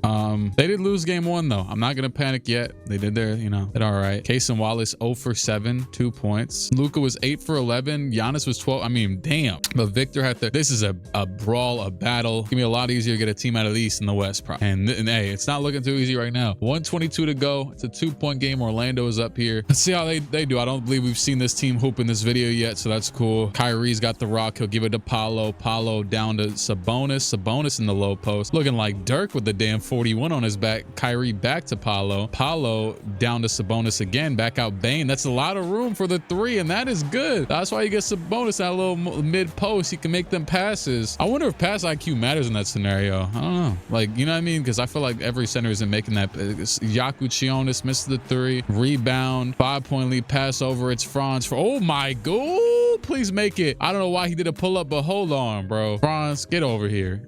I'm over here waiting for him to get in the frame. Look at the in and out he hit. Fry Bam on the in and out. I don't know where Bam was going in the first place, but in and out. Oh my goodness. To the rim. Tween pulls it up. Low key, not a bad pull up, because if he goes to the rim there, Bam's already recovered. One of the best defensive players in the league. Not a bad pull up right there either. Basically the equivalent of like a little floater or whatever. Anyways, Hero trying to get to the rim against Bane. Great defense. Pass down to Adebayo. Layup is good because Sabonis, he ain't ain't playing great defense, but that's okay. What they gonna do here? They're not gonna foul, and they're gonna double pass over to Kyrie. Kyrie gets doubled. He's got Franz in the corner. Franz won't shoot it once again. Back to Kyrie. Kyrie doubled again over to Paolo. Paolo doubled. He'll give it to Kyrie. They wasting all the time. Franz for three. It's off. They take a timeout. They do technically still have a chance. Passing to Hero. Hero to, oh boy. It's not, oh, Dante for three. It's off. Rebound by Paolo. And that'll be the game. 125, 128 win. Bane with 28 to lead the way. Fantastic. Paolo with 22 and just 3 misses. Franz had a pretty quiet game, but hey, did his thing. Did enough. All right, let's do a little simulation. Let's see. Game 2 is a win. Toronto, once again, they won by 6. They're up 2-0. Portland, San Antonio. Boy, oh boy. This is going to be a win. 119, 112. Denny Avdia with 29 leading the way. At this point, compared to the rest of them, at least semi-homegrown talent. You know, it's not where he was drafted or anything, but compared to Luka and Giannis, it seems a little bit more like that. But 25, 8, and 10 from Luka and Giannis with 18, 17, and 15. My goodness. Dame with just 8. Case and Wallace, once again, a bad game, but whatever. As long as I guess playing defense. Orlando wins another one by 6 points this time. Asar Thompson was their leading scorer. Okay. Toronto goes up 3-0. They're walking through this series. Let's go ahead and simulate one of these ones. Okay. San Antonio wins another by 12. Seems like that's really the series to watch here is, yeah, the 2 East teams are both up 3-0. Now, do I want to change anything here? Did Case and Wallace have another bad game? Okay. This one was a much better game. Much better outing from him. I know this team wasn't, you know, perfect, but the star power they have, you'd imagine that you'd hope they get somewhere close to it. We already are playing one player shorter rotation wise than the Spurs are. They have Rayon Rupert out here, really, and Terrence Mann, and that's really I think that's the greatest extent of it. But that's the 2 bottom players in the rotation. So I mean, they're it's not like, you know, they're running some crazy playoff rotation. 2K doesn't really seem to adjust that thing. Luka's only averaging 20 a game in the playoffs, which is kind of interesting. Giannis is averaging 28. He is playing a lot more as well. I'm not exactly sure why. I mean, I guess yeah, because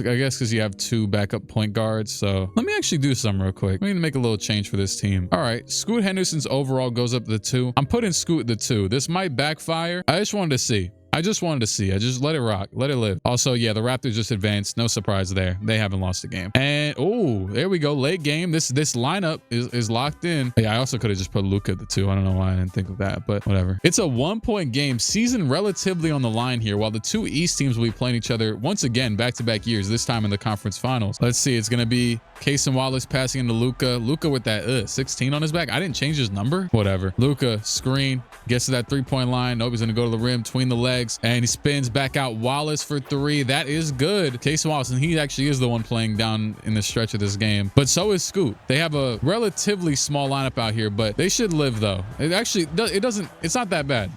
Fox at the rim. Oh boy. And he's going to go through the lane. He misses. Good defense by Scoot. Bad shot by Fox as well. That does help. Pass down. You know, is my brain okay? Why did I just think of I like the thought of what I just thought of was so absurd and made no sense. No relation to the video. I'm in the middle of a game trying to focus on my occupation, and for some reason I'm thinking about SpongeBob Battle for Bikini Bottom. Like nothing even spurred that. No pun. Anyways, Luka Doncic in the post. Why did I even, oh my goodness, he just moved De'Aaron Fox off of him. De'Aaron Fox across to the why did I think of that just now? Anyways, Harper back to Jimmy. Oh yeah, Jimmy Butler in the playoffs. Come on, against Giannis. Oh no, we might be cooked. Remember when Jimmy Butler did them Bucks that one year? Anyways, Fox back out, but oh, Giannis with the block. I'm not gonna lie, I knew that was gonna happen. That slow Jimmy Butler 2K shot. Real life Jimmy Butler's jumping up 10 feet in the air to get that one off. Remember when Jimmy Butler actually had a crazy high jumping 2K shot? He still has the step back like that, but there was one year where it was his actual jump shot. It was kind of crazy, where he do like a wicked fade on every shot he took. It was probably like 23 or 22 or something. I remember playing against my friend who was a Heat fan. Oh my goodness, Denny for 3. That's game. We can go ahead and end this one. So they saved the season. I guess I'll stick with the Scoot Henderson starting 2 lineup because it worked. He had 8 assists, a lot of playmaking. So and I'm gonna assume Orlando. Yeah, wow, no games lost from I think either of those teams at this point. Next one, and once again a huge 4th quarter. It looks like that unit is just whatever unit is going out there at this this point in the game. Now it's still close. It's still a 1-point game. It's still going to be decided here, right now. I do love when it comes to a Western Conference team, and Klingen's not a guy I normally trade for in these videos because he's just, you know, he's a pivotal piece of the Blazers, I would imagine. But he is a guy that I would love to have in these videos to guard Victor. I feel like you're not going to get many better options than that in this league. So anyways, you're going to Luka step back 3. That is off, rebound by Victor. Klingen is definitely a little bit slow. I'm seeing that speed's not going crazy. Oh, Fox pull up. That is good. Great pass. 3-point lead. Yeah, I'm thinking now in my mind about how this Knicks team matches up in real life against the Spurs team as Giannis is sizing up. I had some thoughts about it, but I'll save it for maybe after this game is over. Wallace over the screen, pulls it up, and that is good. Much needed bucket there. And De'Aaron Fox with the rock against Wallace, which I like this matchup a lot here, but he couldn't get over the screen, but it's a miss and a great rebound by Giannis. Oh yeah, I forgot. I was changing the Giannis matchup. Wait, did I last year on the Victor? Did they play last year? I don't remember. I thought I did that. Anyways, Luka passed down, and my goodness, Giannis has Devin Vassell on him. That's an easy 2. 1:01 to go. Casey Wallace against Fox, and Fox tween. Gonna go to the right to the rim, and oh my goodness, Wallace with the steal. Casey Wallace with the steal up to Klingen. He's gonna get to the rim, and he gets blocked. Oh my goodness, the shot. I don't think I've seen this animation get blocked like this. That man Victor met Klingen at the apex, and he's struggling to get back right now. Fox is gonna miss it, but look at Victor on the board, because yeah, I did notice that a few possessions ago. Klingen, his speed is not there. Not only did he get blocked here, he's at the same exact spot as Victor. Look at the struggle here to get back from Diamond Klingen walking through quicksand, and Victor gets the O board right off of it. We don't really have anybody else to put him on in this lineup, as it's going to be corner Fox, another 3, and that one is good for the 2-point lead. They could call timeout here and put in Henderson as well. Either way though, yeah, they will call timeout. Okay. Either way, do we want to change anything else in this lineup? I think either way, you're getting a Luka shot, probably Luka or Giannis shot. So just let it rock. We'll see what happens. I'm confident with who do they have at the 4 right now? Is it Carter Bryant? Yeah, it's Carter Bryant against Giannis. Height wise, I'm confident. Otherwise, I don't know. All right, but it is gonna be, yeah, Giannis gonna run a pick. They're gonna get Victor involved, which is not ideal. But no, oh, pass down to Klingen down low. Okay, back out to Scoot.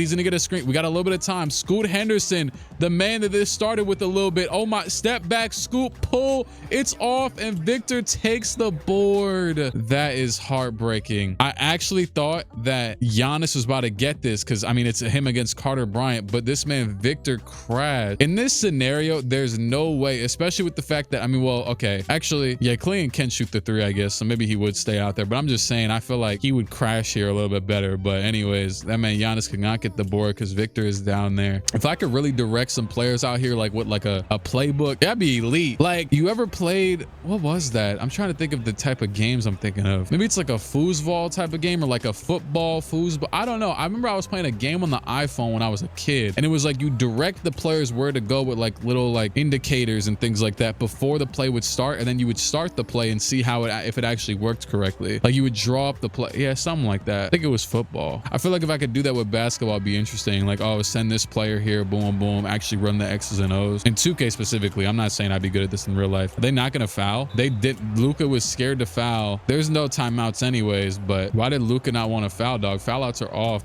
And Harper makes the free throw. Harper the second one, and that's gonna be game. 1 second to go. I mean, we could just see them chuck it up. And this series is gonna go to 6. Now, either way, we can only have one team win a ring. So I mean, but either way, one of these teams is gonna have to knock off the Spurs if they keep going like this. So anyways, Harper with 33, bolstered by those 2 free throws at the end. 23, 11, and 9 with 3 steals and 5 blocks from the MVP, Mr. Wembanyama. Giannis with 23 and 42 minutes. Denny with 28. He's still been a key leader of this team. And Luka just 8 shots, 9 points, 8 assists. Y'all ever had a good s'more? I don't know what a s'more is, obviously, right? It's about that time of the year, you know. Oh my goodness, we are frying the Spurs. 31-point win. Giannis with 31, 17, and 10. That's a dominant output there.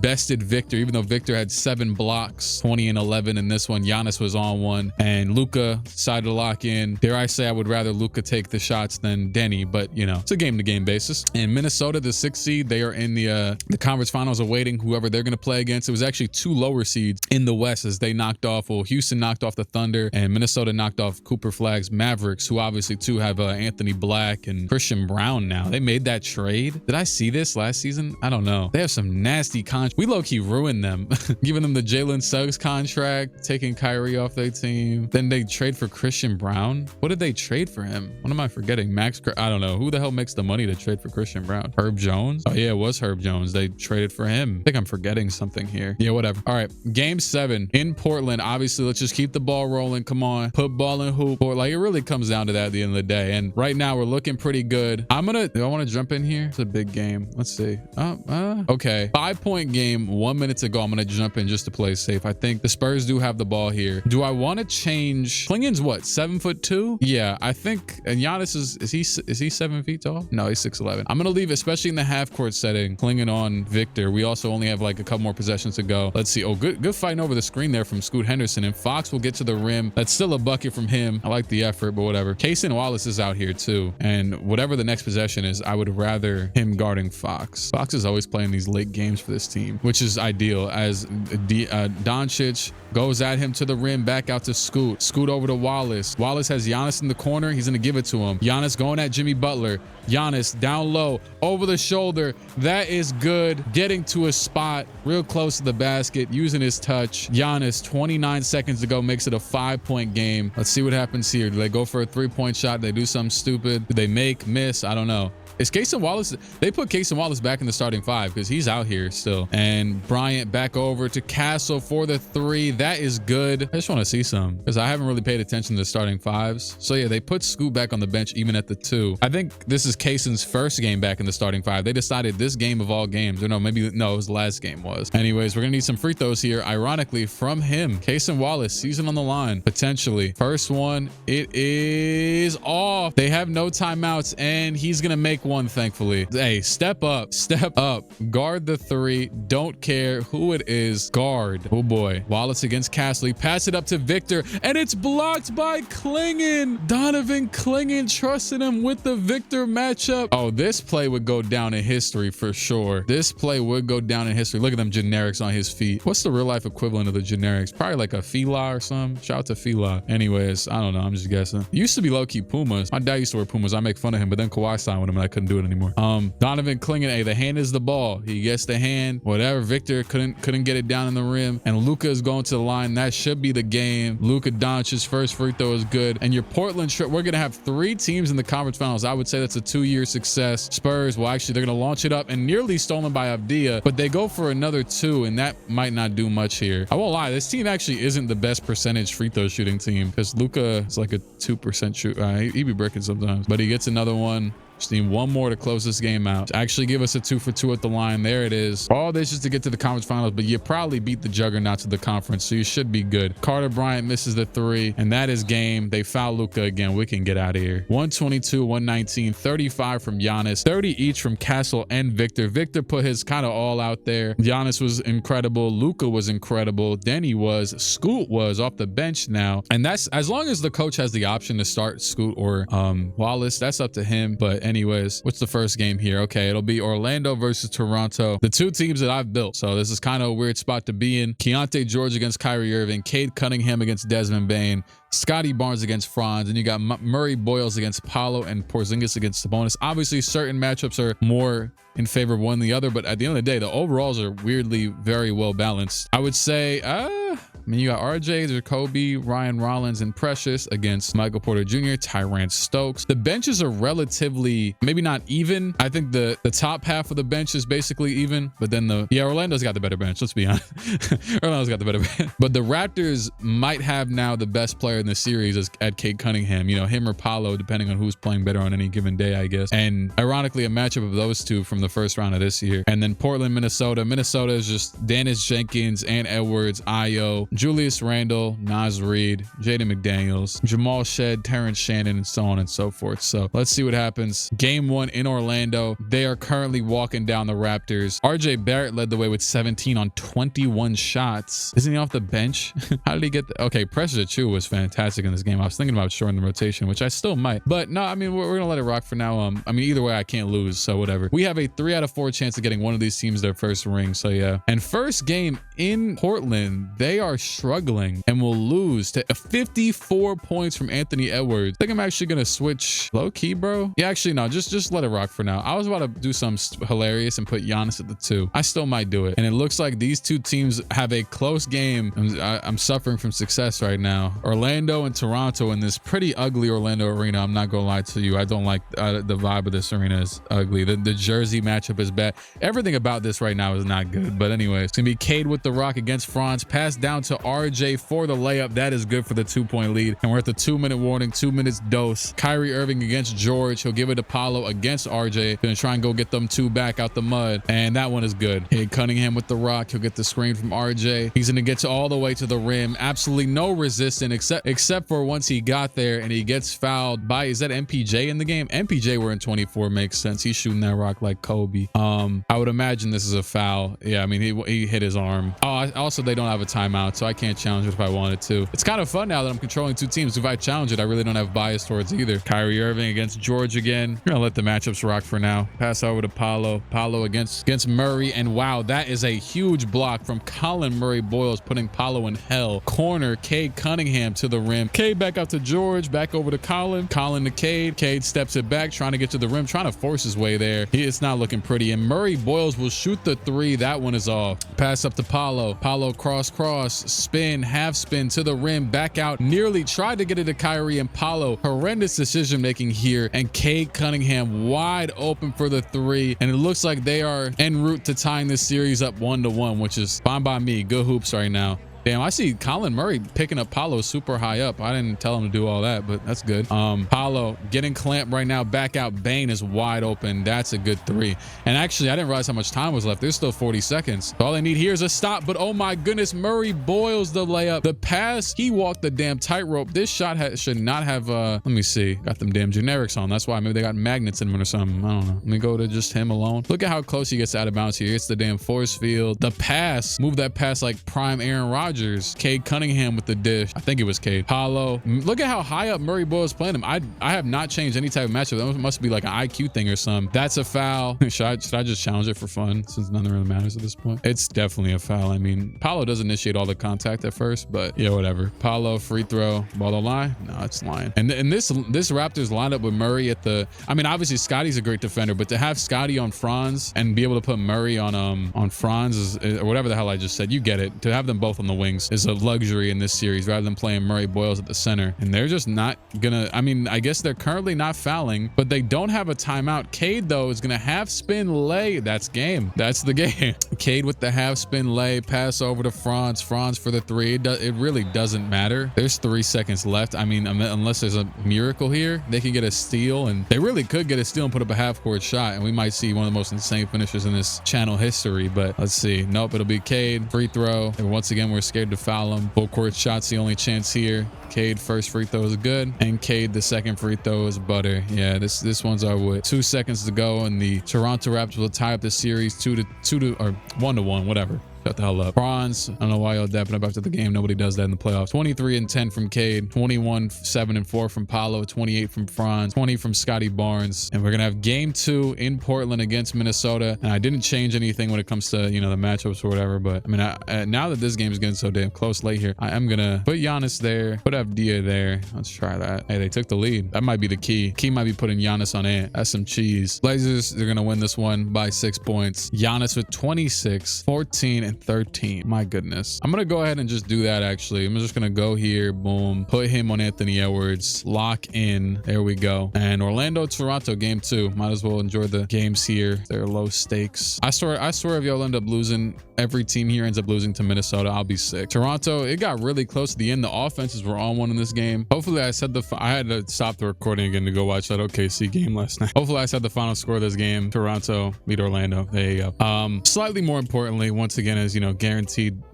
victory on the other side of things. Portland is going to win the next game by 20 points. Luka with 29, Giannis with 29, 21-5. Damn. So yeah, good signs around here in Portland. Game 3, Orlando's season on the line, being down 2-1 for the lower seeded Raptors. These teams are putting up a classic right now. I will say something I don't think I said on here just yet, but whether the Knicks play the Spurs or Thunder, I would imagine either. But regardless, I know people always like to talk about ratings and views and everything with basketball. basketball. Those are going to be insane for a Knicks finals, I'd imagine. I think they broke some records in the Eastern Conference as well. Anyways, Ryan Rollins with the rock. He's in the game. He's going to get all the, what the hell? He passed it out, but it's a Cade 3. That is, damn, Rollins. What is this, Mitchell Robinson? You think, oh my goodness, pushes off Kyrie Irving, takes that board. I got him. No, forget the, oh my goodness. He's leading the team in boards. What is his rebound? Hello? A 43. You would think this is Moses Malone out here. Ryan Rollins back up with it. That's off. Paolo's got the rock. Paolo hands it off to Mr. Irving. Kyrie back out to Porter, and Kyrie with the 3, it's off. Rebound by Porzingis. Hands it off to Rollins. That'll be a screen. Rollins down low. Cade against MPJ. I want to say they played together and like, oh, nope, that's step back. I thought I was going to go for the fadeaway there. No, they didn't play together because they were like 2-3 years apart. I'm thinking of Ben. Wait, am I thinking of Ben Simmons and Cade? I don't know. RJ Barrett with the steal, and RJ Barrett to the rim layup. That is good. Didn't Cade and, no, it was Cade and Scotty play together, right? In like Montverde. But then Ben Simmons was there years. I'm not really good with those things. Kyrie with the ball back out. Paolo the 3. That is good. 3-point lead. 1 minute to go. 59 seconds. Let's say. Let's just call it even. 55. Cade pulls the 3. That is off. Toronto maybe blowing their opportunity here. Give it to Kyrie. Kyrie cross behind the back. Floater at the rim. That is off. And MPJ skies in for the board. Another big offensive board. This time not by Toronto. Kyrie another 3. Oh my goodness. How many shots has Kyrie missed? Kyrie 0 for 5 from the field. 0 for 3 from 3 in this overtime, or in this regulation, I said, whatever, fourth quarter. And he gives the Raptors another chance. Porzingis dribbling the ball up the floor, gives it to Cade again. Cade, speaking of Scotty, he's not in the game, but I mean, Cade's taking the shot regardless. Let's be honest. Cade the screen. Cade pulls the 3. He makes it. 17 seconds to go. You know, earlier in the year, I was actually complaining about how those 3s always missed because they patched them. Look at Landry on the bench because they patched them this basketball game. But I think they unpatched them. I don't know. I don't really play this game that often, to be honest, but I don't hit that many of them anymore. I don't even take that many of them, but I think you can make them more now. Kyrie is going to be guarded by Keontae here. That is not ideal because he's probably the one taking this shot, but you know, I guess we'll live. What I could do here is jump in right here and switch Cade on it, but no, let's see. Kyrie, redemption on the way, potentially 3. It is good. Toronto though has 2 seconds to go. Kyrie hindered from that same shot. He hit the 3 over over Curry. Let's see what'll happen here. Cade's gonna go to the corner. He's gonna get the rock. He's gonna pull the 3, and that is good by Mr. Cade Cunningham to tie the game up and send it to overtime. Mike Breen, bang in order right there. I'm not Mike Breen though. Shot, bro. Oh my goodness. Seeing Mike Breen, I don't know if y'all saw, but there were some clips on Twitter, etc., of Mike Breen and even Clyde Frazier, you know, after the Knicks made the finals. I really hope they could do it. And people talking about how many if you don't know, Mike Breen and Clyde Frazier have been commentating the Knicks game since like 97, I think, together on MSG network. And you know, there's not been a lot of good teams since then, except for of course the team that went to the finals a gazillion years ago, and then maybe like the past few years really, and then like maybe 2 or 3 others.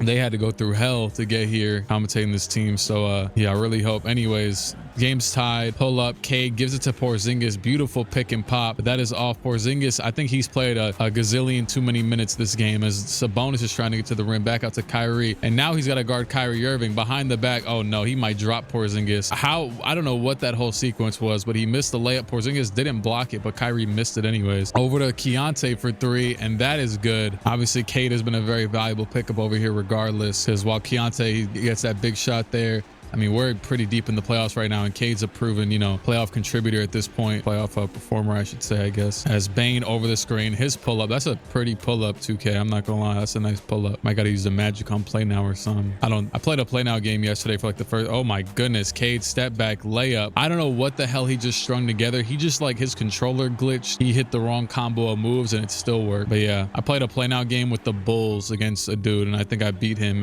Or no. Yeah, I had the Bulls and he had the Jazz. Shout out to him. I don't know why I chose the Bulls. Anyways, oh my, okay, that one wasn't a mistake. Cade Cunningham is piecing up the Magic. Shout out to Orlando. I know I said Paolo, Cade, they might, you know what I mean, saying battling for the best player in this series right now. Paolo's not even in the realm of whatever the hell Cade's doing right now. Isn't it funny how the Knicks in 2K were always making the finals, and I was always like, yeah, that's funny. And they actually did it. Anyways, Desmond Bane for 3. Wow, that is good to bring it back to 2. Nice little set ran there. It wasn't really much of one, but it worked. Raptors though can still keep this game out of reach with 2 free throws. Will they hit them is the question. Cade's last two were butter smooth. First one is good, and the second one, Mr. Cunningham at the line, is also good. Orlando has no timeouts left. Mr. Kyrie Andrew Irving dribbles up the ball. He's gonna cross, step back. What is he doing? He gets fouled. I'm not gonna lie to you. I might challenge this for, yeah, I actually want to just, I like I like running experiments. Challenge it, because I was looking at it and I'm like, hold on, let me show you. Yes, he hits his arm, and maybe his left arm, maybe Keontae's left arm here, leaning on Kyrie at the beginning, but the block is all ball. I don't know. Once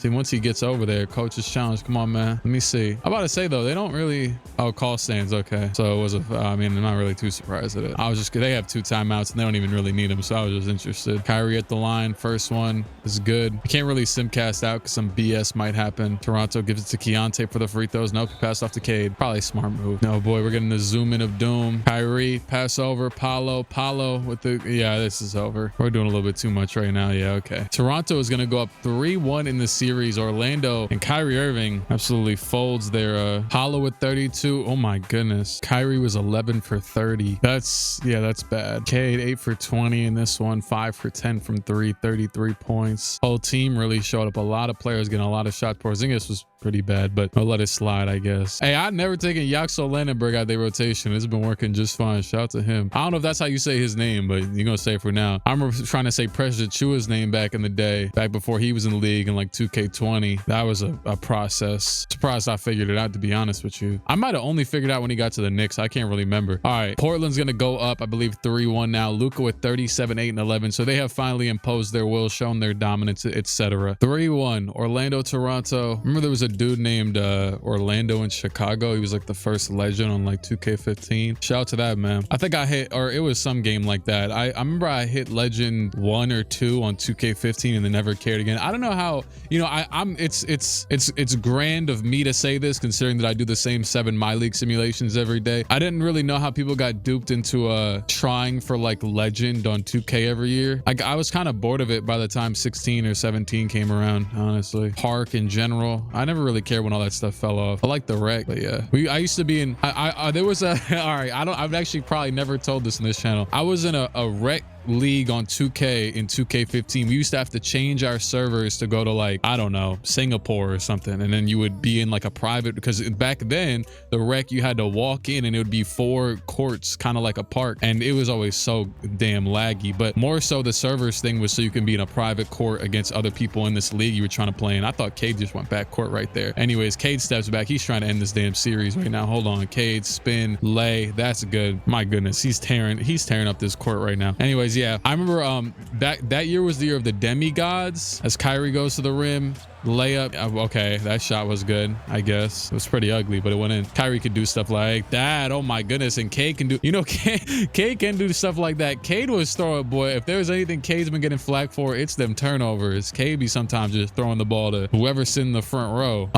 He might be colorblind. Anyways, Kyrie pulls up mid-range. Another big shot from Kyrie. He might be single-handedly saving Orlando's season right here. 120-117. But anyways, that was the year of the demigods, where you could make like a point guard, make him 6'3", and then demigod him up to like 7'3", because you could glitch. You would like go offline and your player would become 7'3", because you made a 7'3" center, and then you like go on a play. You know, it's a glitch, whatever, you get it. I remember I glitched my center to like just make his wingspan longer, but he already was a center, and this league had like a committee that was making sure nobody was gonna have demigods, and they like wanted to evaluate my player and make sure he was good. So I had to like nerf him and go to a park and have like a guy, someone from the league, look me up and down like I was I was going through TSA. But then honestly, the second that was over, I went and demigoded my player up again. I didn't give a damn. You used to be able to just glitch your wingspan, everything. Let's see, Cade in the corner. Cade, he's not on the 3-point. Wait, he does a jab and gets on the 3-point. Oh, he's goated. He just cheesed the CPU like he was in the rec center when he is the CPU. Did the little jab step, pulled the 3. Okay, from the corner and everything. Kyrie with the rock. Kyrie behind the back again, pulls it up, and he bricks again. I'm not gonna lie, bro, you're right there. I know you hit the last 2, but damn. And Kyrie's out here taking every shot for this team. Yeah, that's my little rec center story. Let's see, 124. Can Toronto successfully end the season of the first seeded Magic Magic. Now, Toronto might be better than their record suggests because obviously they got Cade at the deadline. Kyrie tween behind the back. He's in a triangle at Keontae again. Back out to Bane. Back to Paolo. Paolo against Murray. Oh yeah. Oh my goodness. Paolo the hook. It's funny because I was saying Kyrie's been taking every shot, but I forgot when I was recording yesterday. This man Paolo was getting blocked every time by Murray Boyles. And Cade to the rim. That's off. Good defense by Bane there. And Kyrie steps it back to the right. Step back again. That is good. 1:11 to go. Toronto. Cade to the rim. Pulls it up back himself. That is good to tie it up again. It's crazy. I saw this clip on Twitter. It was someone like reposted. It was like NBA illegal defense from like the 90s and 80s. They used to have rules in the NBA where you couldn't run zone until like 03 or something. I think they put it back in probably because of Shaq or something as Porzingis gets the foul. But like it was more specific than that, I'm pretty sure. I don't think you could run zone, but I also don't think you could like help. So everyone just died one-on-one. You had to have been able to get double. But anyways, I don't know, honestly. Maybe a player couldn't like camp in the paint at all. No clue how it really worked. But oh, and I saw something else recently. I was looking into how Chris Webber was on the Warriors for one season and then got traded to like, what was it, Washington? He just left after a year, you know? And I was like, what happened there? And I looked it up and it was that, oh my goodness, he's like pulling out animations I've never seen. Anyways, I was looking up about Chris Webber leaving in like 94 after 1 year. And they were like, oh, there was no CBA for rookie contract. So he signed a 15-year I think contract, and Kyrie misses another three. I need to get this bastard off the team, bro. He's about to lose them a seat. Porzingis pulls up. That is good. Porzingis in his money area, the little pull-up free throw line jumper, and the clock is on their side too now, because even if Orlando ties it or takes the lead, Toronto will have the last shot here, and Kyrie's gonna go to the three again. Oh my goodness, Kyrie Irving is having, well, I don't know if I've ever seen him play this bad. Now Scotty Barnes on the line, but anyways, yeah, Chris Webber had signed a 15-year contract, but it had an opt-out clause after 1 year in case he wanted to, as they missed a free throw. Orlando will have another shot. Take a wild guess who's going to take this shot right here. Let's just guess. Anyways, yeah, so that was weird. And then Chris Webber basically just got released, I think, because of that. Kyrie to the rim. Kyrie layup. That one is good. I mean, they needed 3, not 2, but whatever, I guess. This one's going to George for sure, right? Oh, no. Gay gets it, but he gives it to George. That's a foul. George, the free throw. First one is good. Keontae makes both. And no timeouts left for Orlando. Kyrie will dribble the rock up. Kyrie over to Franz for the 3, and that is off. Oh my goodness. Orlando might be cursed, man. Toronto with 1 Colin Murray Boyles free throw is going to go to the NBA Finals as Orlando, the first seed. I mean, you wouldn't want to lose in 5 regardless of what trades the other team made, but Scotty, Keontae, Jacoby Walter, and Cade all with 20+ points. Porzingis with 16. Ryan Rollins with an off game here. He had 6 points and 5 turnovers, but Paolo was 9 for 20. Kyrie did have a good game in total. Sabonis, and I know Kyrie is very good in the simulations, so it's like, you know, you kind of need to cater to him. Franz was 3 for 11. And man, hopefully another year of Tyrone Stokes will help this team out eventually. At least they have one of the brighter futures here, but they are going to get eliminated. Obviously, both teams walk through the East, so there's not really huge gripes on that regard. It's just the conference finals, and I mean, they shot almost all 50-60% from the field except for Colin Sexton and Jace Richardson's going to probably have to go. This dude is not doing much. I want to really get to the nitty gritty. Can Portland just end this series real quick? Yeah, they're going to go ahead and do that. Giannis, Cade Cunningham, Eastern and Western Conference Finals MVP. Giannis averaged 25, 15, 8. He had a fantastic series, and Cade 21 and 7. Giannis has been fantastic in the playoffs in that Spurs series and everything. And it is going to be the Raptors versus the Blazers, same color schemes and everything. Keontae versus Luka, Cade versus Cason Wallace, Scotty Barnes versus Denny. I might switch the 1 matchup because, well, I mean, it'll be an advantage of the Blazers, but maybe I'll just, well, I mean, you know, let's switch it. Screw it. I don't know who it's going to benefit. Obviously, I mean, well, it should benefit Toronto regardless, or no? Yeah, because I don't want Keontae George guarding Luka Doncic, although we can also just put Scotty Barnes there. That definitely makes more sense. Screw it. I'm gonna set lineups for these teams, or whatever the hell you want to call it, matchups ahead of the series, because why not? Let's get every everything right. Scotty Barnes on Luka Doncic. Put Cade on Denny. Giannis gets Colin Murray. And then on the other side of things, of course, Cade probably want... Oh, this is interesting, actually. I'm going to say Kaysen. Yeah, Kaysen with his 95 perimeter defense, even though the height isn't there. No, actually, I'm gonna do this if I was actually coaching the team. The more obvious way to go about this would be, and hey, I win regardless. So one of these teams getting a ring regardless. I'm just trying to be ethical for all sides. We're gonna do Giannis on Cade Cunningham, right? You keep Denny Abdi on Scotty. You put Luka on Colin Murray Boyles with his height and his rebounding. He'll be fine. And then you put Kaysen Wallace on Keontae George. I think that's the way you go about it. The centers obviously just guard each other. It doesn't really matter. Game 1 in Portland. Actually didn't. Oh yeah, of course Portland's the higher record because Toronto wasn't even a first seed. And Toronto, boy, Cade Cunningham. But look at that. 32-21. Screw it. I'm jumping in, man. First game we set in the tone. I'm jumping in with 3 minutes to go in game 1. Seeing what happens here. Scoot up, passing the corner. It's Giannis against RJ Barrett right now. And Scotty Barnes is on Luka, running around. Gonna get it here. Yeah, pass down. Giannis against RJ. That's not ideal. And we're gonna call timeout. All right. So the starter's about to get in regardless. It is a 6-point game though, but they have the ball. So gonna be Scotty, or no, actually. Passing to George. George to Barnes. Barnes between the legs. Screen by Porzingis. Barnes will pull the 3, and that is off. Surprised Scotty was the one to take the shot there. I don't know why George is the one picking up Giannis here. Oh no. This is a misstep. And it's gonna, wow, what a pass down through a couple lines of defense to Clique to take a 8-point lead. Is there any chance? Toronto has a shot here, maybe. If not, this game's probably over with. This would be a huge blown opportunity. Scotty Barnes in the low post. He pump fakes it back out to George. Not really sure why he's the one taking or trying to take the shots here as George pulls it up. That is off. Oh boy, Toronto. And yeah, I decided to just leave 16 on Luka for the time being because I don't know. And Giannis goes right around Porzingis to the rim. Burst of doom. He's got 40 on 71%. All the matches were messed up in a fast break scenario. Scotty, oh my goodness. Yeah, this game is over. I just want to, honestly, I'm about to just watch them dominate for another couple seconds. Pass over to Luka. Luka's got Kaysen. He's going to keep the rock instead. Screen. Pulls it. 3 over Cade. It's off. Rebound by Clique. Back out to Giannis. Giannis to Wallace for 3. It is a 13-point game. This is one of the biggest leads I've seen in a simcast. It was only 3 when I jumped in, right? And Scotty will finally get to the rim. It's a foul. Gets the N1, but I'm going to just save us all some time. This one's over with. Stays a 9-point game. Giannis with 39, 15, and 10. Denny with 26. Luka with 23, 6, and 15.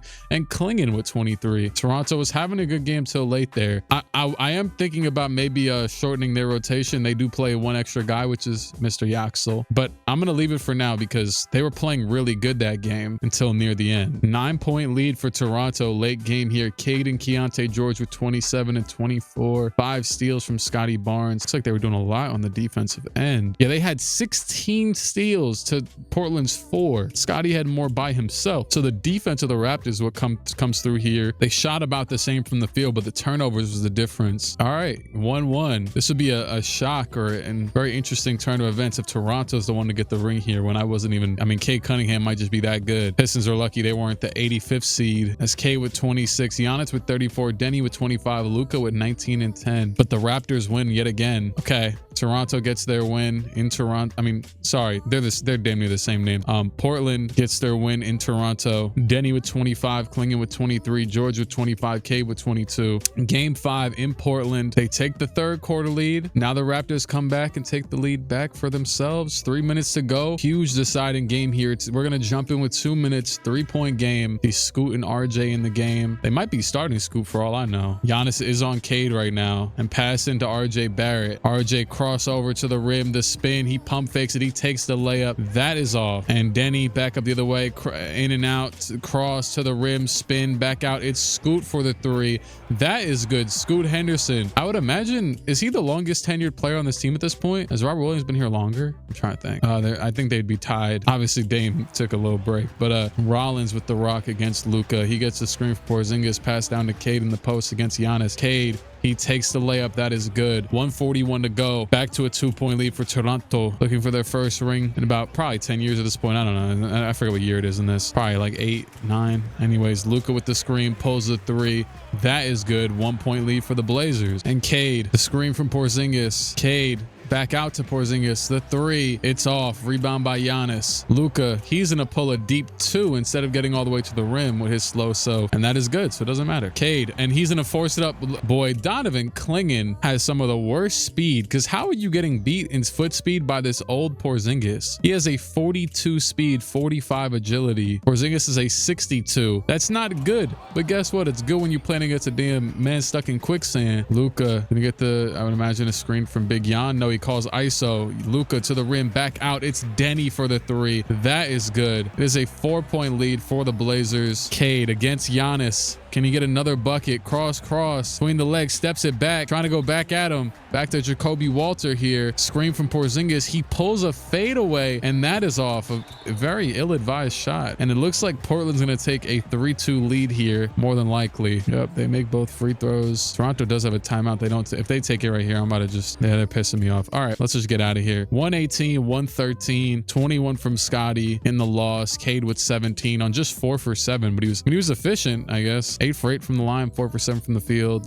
Murray Boyles was 4 for 12. Yaxel was 0 for 3. I think though, at how close these games are, I'm not going to change anything for this team at this point. They've gotten all the way here against all odds. And yeah, 16 and 10 from Scoot, Mr. Henderson. Game 6. It is going to be in Toronto. Is that where Portland will be winning their championship? And it looks like that will be the case. So the Luka and Giannis duo, as you would expect, should be the most dominant of the bunch. 142 to 102. And yeah, 39 from Giannis, 24 from Denny, 15 and 16 from Luka, 14 and 10 from Scoot, 12 and 12 from Clingan. The Raptors had a completely off game, led by Scotty Barnes is 4 for 17. Yeah, just not anything good here today. But bright futures for all 3 of these teams. One of these teams, the future is now, really. Giannis, I should have taken the 10 seconds. I didn't even know I had timing on in these things. What the hell? I made the free throw. There you go. Helped out Giannis, I guess. Why did it reset all my stuff? RJ Barrett. Oh, hold on. Don't hurt him now, RJ. Matter of fact, RJ, let me go get you a bucket real quick.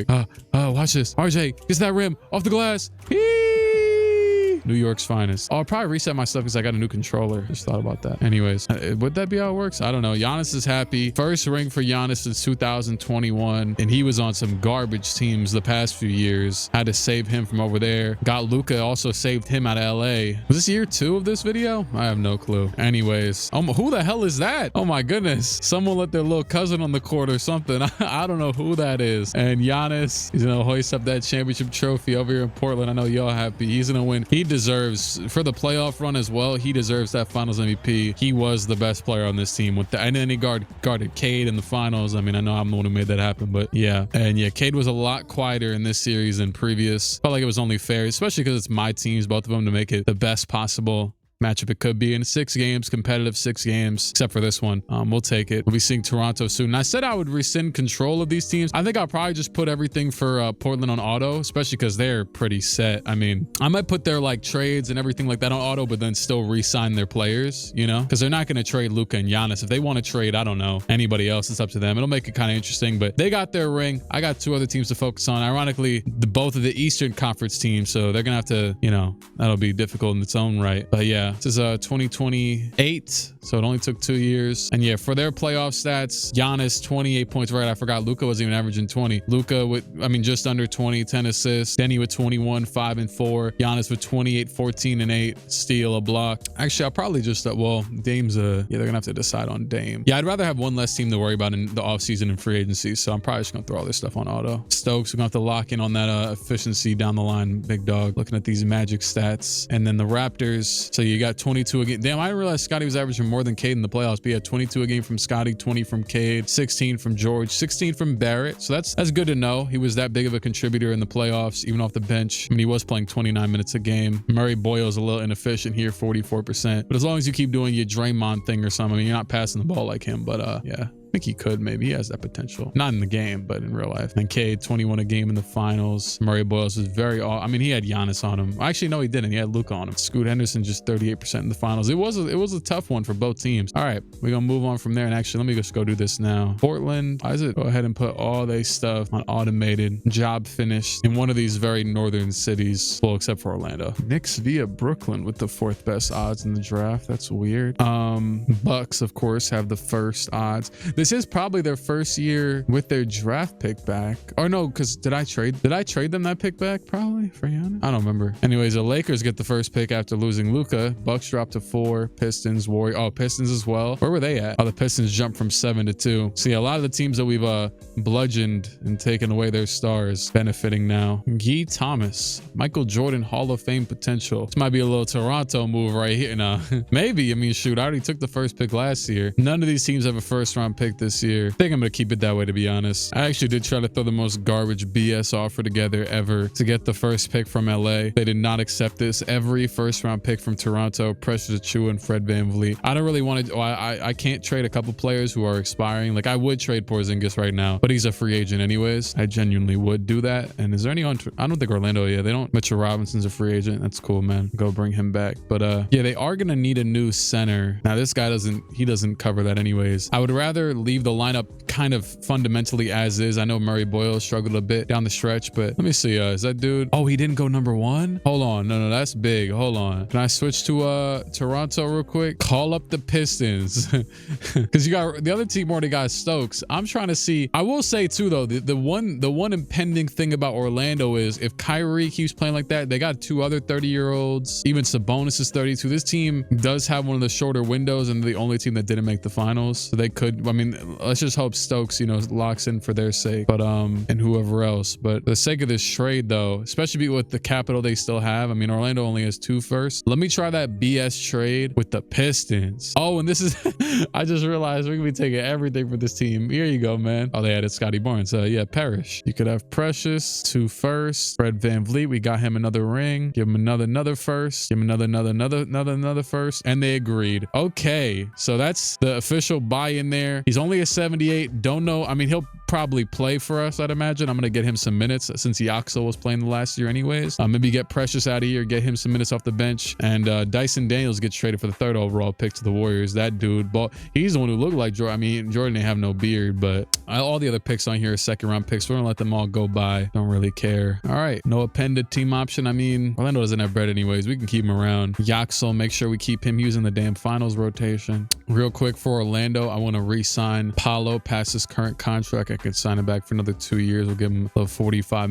million. Franz will also re-sign. He wants a lot less in his current contract. This team will be much cheaper by the next year or two. A lot cheaper. Franz comes back. Kyrie, I'm not going to talk to him just yet. He's got 2 years left, but he might not even be safe past that point. Jace Richardson, willing to re-sign. I'm going to help you out. I'm going to give you this bag, but I'm going to be honest with you, I don't know if you're going to stay here past this offseason. We'll talk about that. Okay, Cunningham, lock it in. 3-year deal or extension, I should say. Scotty Barnes, extension in Toronto. So only 20 mil is crazy. You're going to get that money though. Colin Murray. Sounds like I'm saying Kyler Murray every time I do that. Anyways. All right, man. We have made a deal with the Philadelphia 76ers. Now, honestly, this is a very typical NBA move. Kind of reminiscent of like Paul George getting traded from the Pacers. And oh yeah, when I say we, the Orlando Magic have made a trade with the Philadelphia 76ers. This is a very reminiscent of Paul George when Victor Oladipo and Domantas Sabonis got traded from. Ironically, we have Sabonis on the Magic again, but he's not in this deal, this specific one. The Sixers were the 2nd worst team in the NBA this past season. They also didn't have their draft pick and went to Philly. That aside, they're in a position where their best player, at least value-wise at this point in time,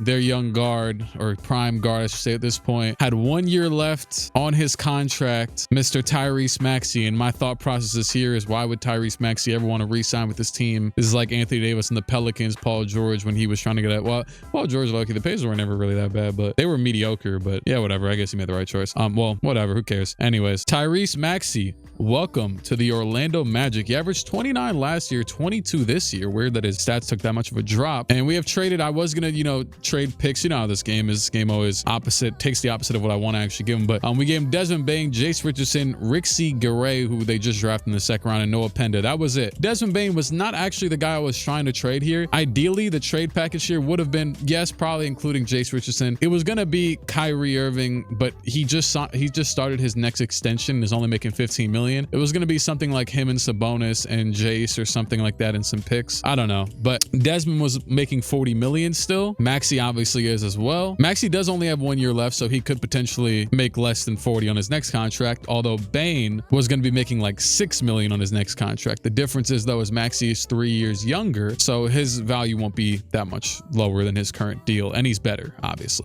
I wasn't in a position to, like I said, this team would be much cheaper going forward, but this team isn't in a position to wait for anything. I think they're too good to wait. And Richardson, he had good potential and everything, but he wasn't doing anything for us. He doesn't really do anything except for score the ball, and we don't need him to score the ball that much, so got him out of here. The other two dudes didn't play. Now, I won't lie to you though, since we just got Maxey and have Kyrie, like I said, ideally we would have just kept Bane and maybe just ran with that, but this isn't really what I'm trying to go for here, having the double guard thing with Maxey and Kyrie. I am trying to make another trade more than likely. To be honest with you, I actually think the 2 guard spot is flexible. If anything, we could even start Tyrant Stokes, put Franz Wagner at the 2. I don't give a damn. It's more the center, actually. I did submit an offer for them to get back Mitchell Robinson, which should be pretty easy, to be honest, but it's more the rest of the team, maybe the bench a little bit. I think MPJ will just be here for the rest of his contract, since he'll be good as long as he's like a 78 or an 80 overall or whatever. I don't really care. And another big trade in the books. You know what? I saw Cleveland. Cleveland was 38 and 44 this past season, and obviously, as we know, Cleveland in real life just had a pretty abysmal defeat to the New York Knicks, and there's already talks about them maybe blowing up in real life at this current juncture. Well, in this game, obviously, James Harden, we stole them from them early in this video to, what was it, Toronto or whatever? No, Portland. He played for like every damn team in this. Anyways, well, I decided to go and aid Cleveland in their, dismantling of their team and actually give them back one of the best players in their franchise's history, even though he got off on a bad, foot at the end there. We have traded, and I could explain the full deal after this, Kyrie Irving, Domantas Sabonis, Bronny James, Deuce McBride, and 2 first-round picks to the Cleveland Cavaliers for Donovan Mitchell. Donovan Mitchell, welcome to the Orlando Magic. It's actually had some big matchups against them in the playoffs with just the one, but he had like a 50-point game on all 2-pointers against them. And you could even argue, oh yeah, he's not even much of a difference from Kyrie in a backcourt, whatever. Look, all I know is he's younger. He's about 5 years younger than Kyrie. He just started a decent little extension. I was able to use the contracts as a bonus, a little bolster it up with some of the role players there like Deuce and whoever the hell else I threw in there that I already forgot. And I obviously pivoted to go actually get a shooting guard, unlike what I said. And I guess we're going to obviously rely on Mitchell Robinson and a few of these other guys playing a lot of center minutes, as I am going to need him to re-sign. And actually, we'll probably double down on centers. I might go get Claxton as well, just to, yeah. But yeah, obviously this should be pretty fun. This team, this big 4 here with Stokes, with Porter, with Sexton. Obviously we need a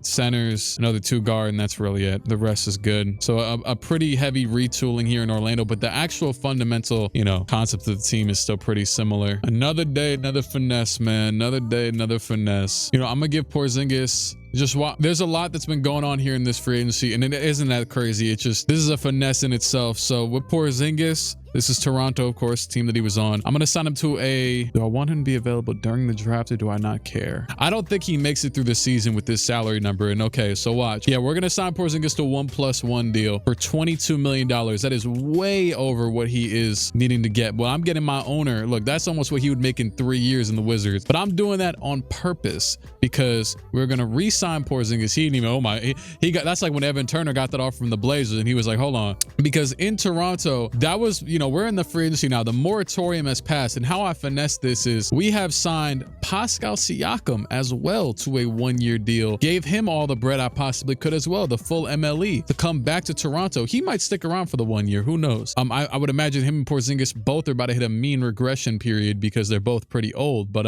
nonetheless, Pascal Siakam back in Toronto, and it was really just a matter of finessing the roster spots and the cap space and everything, because so I was able to sign him. Then I was able to also, I was actually a little bit surprised at this, I was able to re-sign Jacoby Walter because he was about to get offered a contract. He was a restricted free agent. I was able to re-sign him to a 5-year deal, descending contract, very favorable situation here. So we got those two, right? I'll sign Claxton to a minimum to the Raptors, actually, because the Magic were out of offers. So I said, screw it, I'll bring him to Toronto as a cool little backup center. Also got Paul Reed, and I think that was it, really. Over here in Toronto, I was surprised all that money stuff worked. But then on the last day of the moratorium, as teams started to offer Porzingis, I said, all right, bet. I offered him, declined the contract, and let him go past the free agency. They still let me go over the cap to re-sign him. If you don't follow this, good. It doesn't make sense. And I gave him $22 million because they let me keep his cap hold so I could basically go over the cap to re-sign him with for as much as I guess they permitted me to, which was $22 million. And now he's here for the year. Either we could keep him, depends. But the reason why I gave him so much money is because now this team has once again the capability. Now we don't have all the picks because I just traded them all, and maybe a slightly short-sighted but also long-sighted move if this dude really becomes Michael Jordan. For this dude Guy Thomas, I just traded all of our damn picks. But now we got another dude that we could potentially shoot. We could package him and Pascal for all I care. That's $30 million right there with maybe Ryan Rollins or something like that, or RJ. I would like to keep RJ though. He's been good. And then you have another opportunity to get another star. So I'm not sure if this team will be capable to do that with the draft picks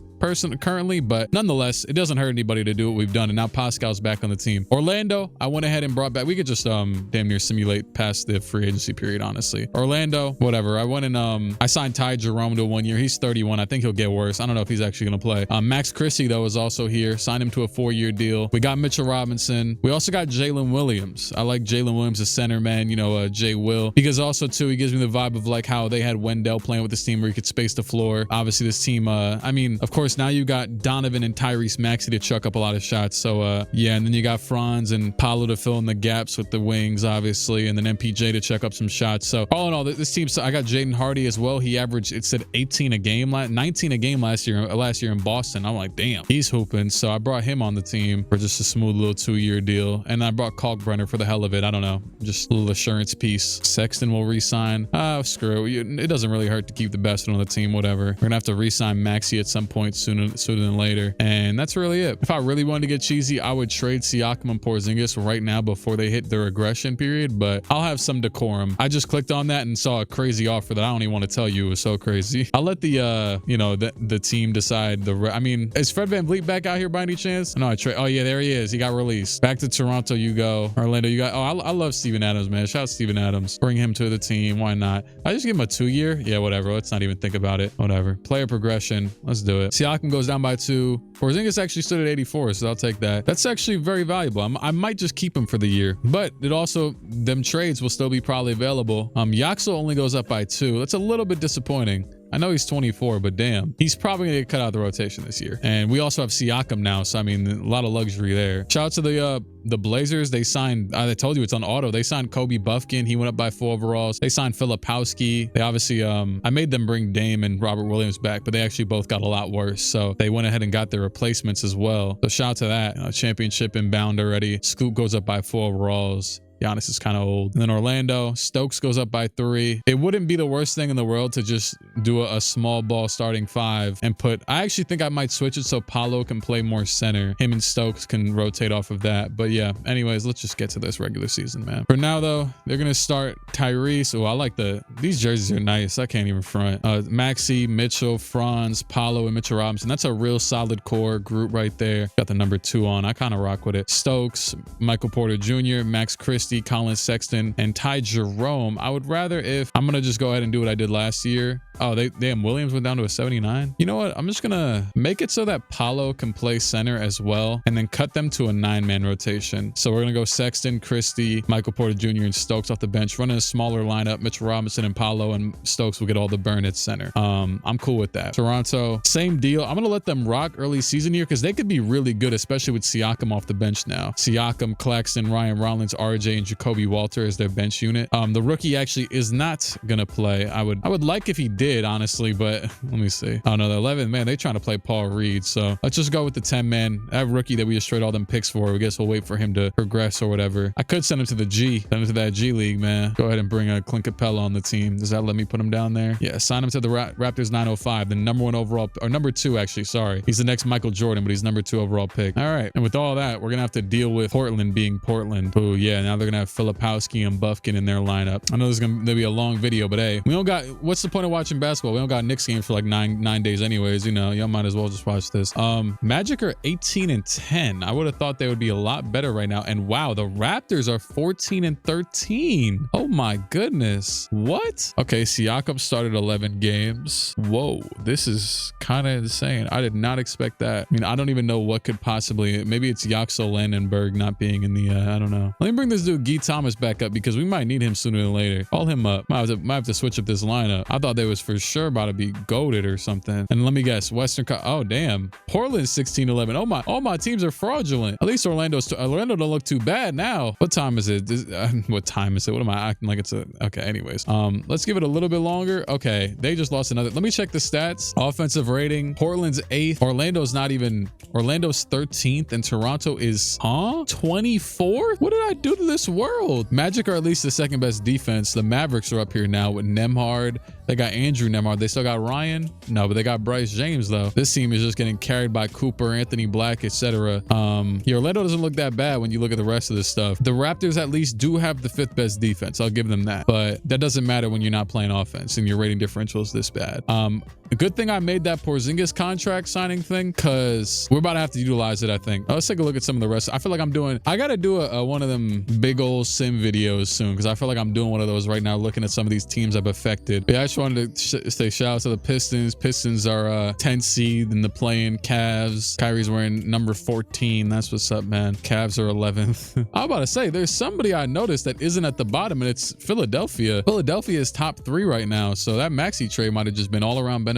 It's because Mo Diawara is averaging 18 on 48% from the field. Colm Dadiet is at 82 starting for the Knicks. Shout out to this game, man. Sometimes it mind boggles me. And Emmanuel Quickly, Chicago Bull. Did I trade him here? No, I was about to say, no, I didn't. He got traded again to the Bulls. Quickly, Bilal Coulibaly, Ron Holland, and Zubats, and Josh Giddey, and whoever else. They are the 1st seed in the league. Okay, yeah, this league is broken right now. All right, cool. Good to know. Oh my God, the Thunder have that 7'7" dude at center. Is that Aaron Gordon at center for the Nets? Yeah, I see why y'all got 8 wins. All right, I'm gonna give it a little bit more time here, just a little bit. Okay, the Magic are recouping. I noticed one very key issue with the Magic was that, okay, they haven't lost since I gave them a little bit more time, so I think the Magic might be straight. The thing is that if you notice here, Tyrone Stokes was getting a lot of starts at center, which is totally fine. 6'7" dude, but that doesn't really matter in the simulation, so who cares? And when I jump in, we'll deal with that when the time comes. But because he's, a young phenom, they wanted to start him, but when he wouldn't start, or when he would start, they wouldn't play Mitchell Robinson, so the bench had no center. They were playing Ty Jerome. I went ahead and changed Ty Jerome to a damn power forward, and I think now he's pissed off or whatever. He just stinks. So he can not ever be in the automated rotation. And yeah, they need to do like a setting in 2K where you could set a player to never get minutes, not just be benched forever, but like never get minutes. Because I like doing the auto rotations, just sometimes. Anyways, and then Raptors since then, they've also only lost 1 game, but they're still the 7th seed. I guess everyone's kind of just keeping it up. And the reason why I was hesitant on them as well, Claxton is like the only player in the negatives in their advanced stats, but Siakam and Porzingis are 2 of the more important players in this team, it says, in terms of, value and everything. So I was a little bit hesitant there. Jacoby Walters down here this year. He could be a trade candidate. He hasn't been shooting the ball like he was the previous seasons, and we don't got time for that, I'm be honest. Porzingis still could be, because Porzingis is such a prime time contract. So, and then Claxton is, he could be as well. Even Yaxel $5 million, not playing, didn't get better, so might be one as well. And you know what, man, I'm not gonna waste any time. This is the exact deal that I wanted to potentially pursue for this team, and it is gonna be getting the slightly older than Pascal, slightly older than Porzingis, Anthony Davis from the trash can, currently Washington Wizards, who are always for some reason struggling this game. He could potentially at 9 boards a game, with his elite defensive prowess and even offensive still. I mean, he's averaging only 15, but he could be the guy this team needs in the middle. I mean, Porzingis in itself is kind of a finicky center because them legs probably ain't moving that well. I mean, neither are ADs, but injuries are off, so we don't got to deal with that. And with adding in Landenberg, Yaxel, whatever the hell, we also get Will Riley, which you see, this is Trade Finder. I mean, they threw the basket in. He's on the last year of his contract here, and I guess maybe they're done with him. I don't know. So yeah, we also get Will Riley over here in Toronto off the bench. He's at 85 overall. I'm gonna be totally honest. He's got a 56 shot tendency and is still averaging 11 points. Turn that up to like a 78, man.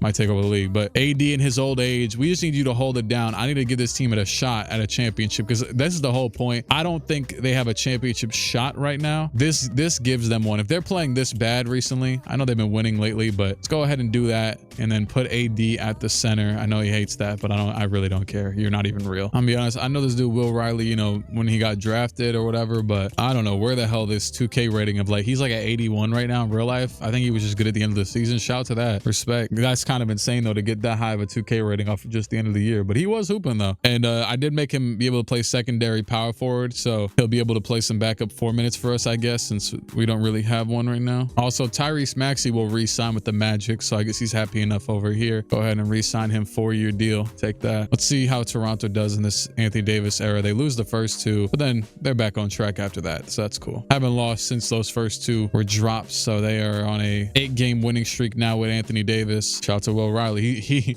I did exactly what I said. I put his shot tendency up to a damn 70, none more than that. This man put up 18 shots. Golly, 18 shots, 13 threes. He's letting it fly. Cade with 42 and that. I'm just trying to see some of these games. We beat the Bulls, who were supposed to be good, right? So beat former Raptor Mayo quickly. Riley at 22 points. Scotty at 21. All right, I think we're back at it over here. Orlando's still doing good. They're now back at the first seed, and the Raptors are only 5.5 games back of that. So I think Orlando, y'all about to say, they might be the best team in the league right now, which they are. Didn't make any moves, just kept it pushing. Steven Adams doing his best on the bench or whatever. And then Trailblazers are 5th. Shout out to them. I'm not helping y'all no more. I need to get these other rings. Will Riley will obviously be a restricted free agent this year. Aside from that, everybody else is pretty much signed long term, and I'm cool with dealing with a damn restricted free agent. But yeah, I don't know if either of these teams really has much leeway or, you know, pathways to getting better. So at this point, it's more so a waiting game and a vibes game, honestly. I've done everything I could to minimize doubt. Victor wins the MVP. Mo Diawara, Rookie of the Year. He hasn't played in this universe. 16, even though that doesn't make sense, but okay. Josh Giddey, 6th Man of the Year. Victor, DPOY. Alex Sarr, Most Improved, and Shea, Clutch Player. Coach of the Year, Mitch Johnson. Giannis makes the first team, 25, 10, and 7. Still rocking, you know. I'd still root for that team over the other 26 teams or whatever it would be. 2017, yeah, 2017. And the Magic and Raptors, I don't see either team with anybody on here. Not the end of the world, though. AD did make the defensive second team for the Raptors, so adds even more there. I'm pretty sure I had already said they were up there in defense. And well, guess what? They finished the season as the top 2 teams. Portland's actually 5th in their conference. Orlando and Toronto are the 2nd and 3rd best teams in the league, behind, of course, San Antonio. In round 1 or whatever, what am I saying here?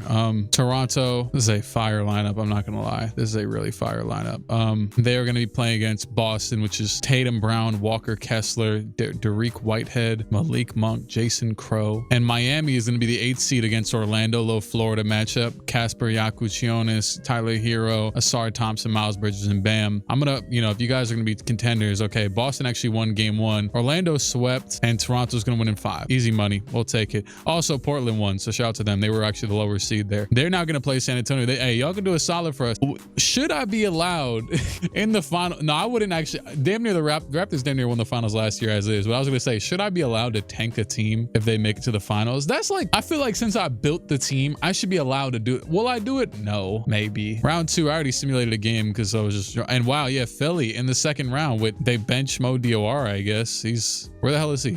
What? Is he on a 2-way contract? Wait, what? Oh my God, he's on a 2-way contract. Won Rookie of the Year. I don't know if I've ever seen this before. They didn't sign him to a season-long deal. Instead, they only played him on a 2-way contract. He only played the 50 games and started off 50 of them because he's their best power forward. It's funny because I traded them all that stuff too, and they didn't find a way to make it. I mean, yeah, they actually really don't have a power forward. They have Aaron Wiggins. But anyways, now they're starting this dude, Sergey Tatov. He's averaging 15 a game on absolute garbage in the playoffs. He's really not good. It's just a fun, oh, he's only started 2 games. Yeah, I don't really know what they're doing over here, but it's funny. Simulate another game. Okay, they actually won game 2. Now they got Eric Dunn out there starting. Philly wins game 2. Eric Dunn gave us 15, 72 overall dude, frying Paulo. But seriously, and Jace Richardson, 29 points. He averaged 16 this year. He was very solid over here in Philadelphia, but I'm going to trust our guys for a couple more games here. Toronto's up 2-0. They're playing the Knicks. The Knicks should be pretty much as is. We saw they got Pac Holmes starting, but aside from that, the rest is, the starting 5 is the same as it was years ago. Just no Josh Hart. Orlando wins another one. Orlando wins another one. And 2 teams go 4-1. Spurs and Portland, they're in game 6. I would like if you'll knock them off, but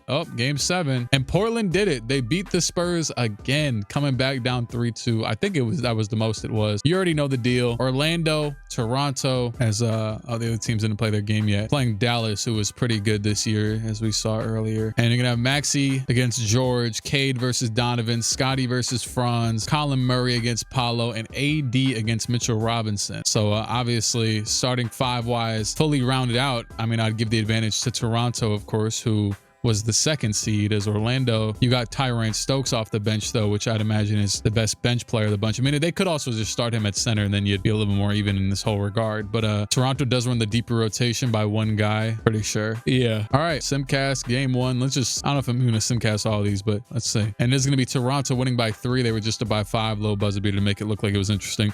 Toronto, a 3-point win. Keontae George with 28, Donovan with 26, and obviously they already have their reigning Eastern championship, so they're trying to repeat it once again. And boy, are they are en route to do so. They actually win both games in Orlando. Paulo, Franz, Donovan, I was about to say Maxey, 8 turnovers, 2 for 6. That man Maxey could not hold on to the ball. He was negative 19 in this game. Paulo was negative 24 plus minus. And then just an all-around team effort. K with 23. Yeah, the Magic were, or sorry, the Raptors were on one in this one. Most of their players in double figures. All-around team effort. And obviously defensively, they had Toronto had them in hell. And funnily enough, so far in the playoffs, the Raptors are the far and away better offensive team. But let's just look at we could just look at the season stats. In the season, Magic were 9th in offense. Raptors were 11th, so damn near the same. Raptors were 2nd in defense. Magic were 3rd. So we're looking at 2 relatively even teams right here. Obviously, that's taken into account before trades and things like that. But yeah, and Magic trying to save their season. See if Toronto gets one more here. I'm still going to jump in anyways. 117 to go. I haven't changed any matchups or anything like that. But honestly, a lot of these are the best you're going to get, I want to say. We got a damn Maxey against Cade Cunningham right now. And yeah, well, this is going to suck, but well, whatever.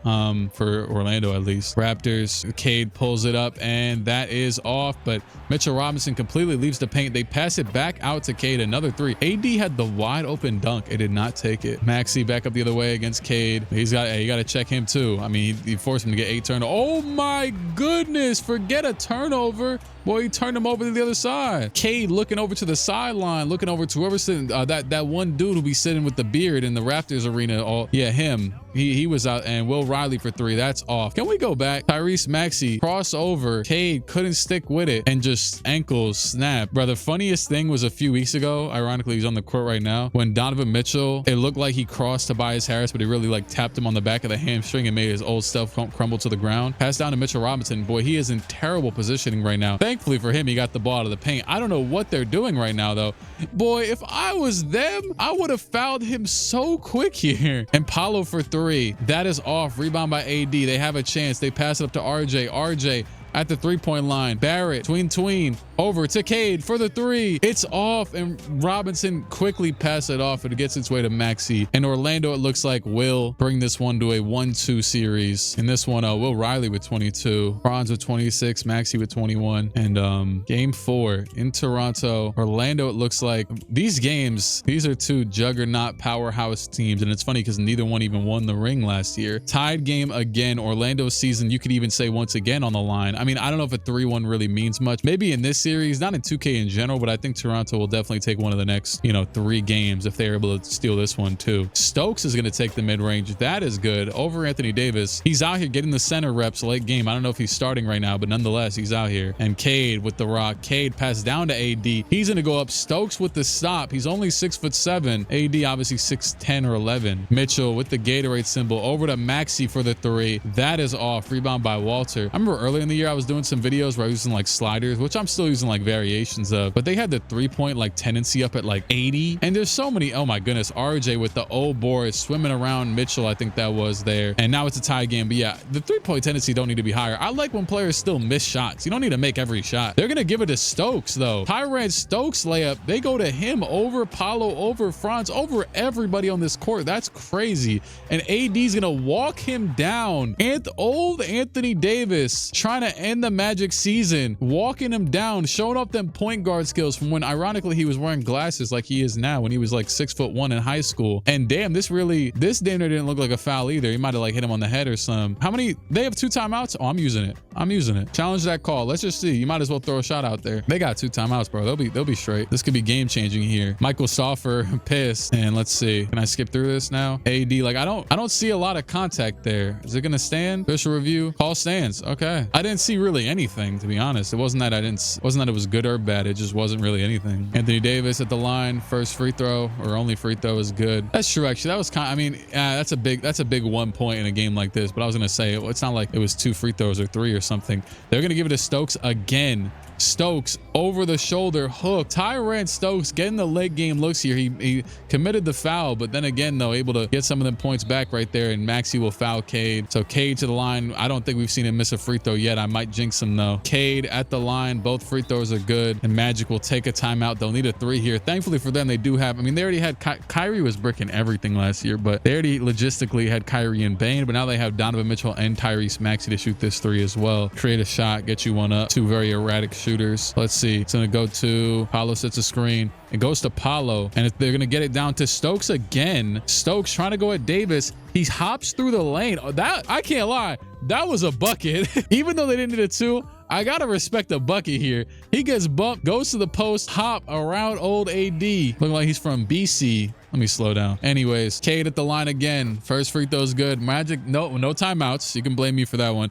But nonetheless, 12 seconds here, and they're gonna need a 3 regardless. So let's see. Maxey, he gets the ball. 10 seconds. Maxey over to Paolo. He has room. He takes a deep 2 and makes it. Oh my goodness. Paolo's stupid self did the Kevin Durant, except he jumped over the line. He didn't just step over it. He jumped 10 feet over the damn line. And Cade gets done. Why are they not fouling? Oh my, it's game over, bro. He's still about to drain 2 of these. They're gonna have 1 second left to put up a full court shot. I don't even know if they're gonna get one off, and that's gonna be game either way. And Maxey full court, that is off. Toronto leads the series 3-1. They are poised.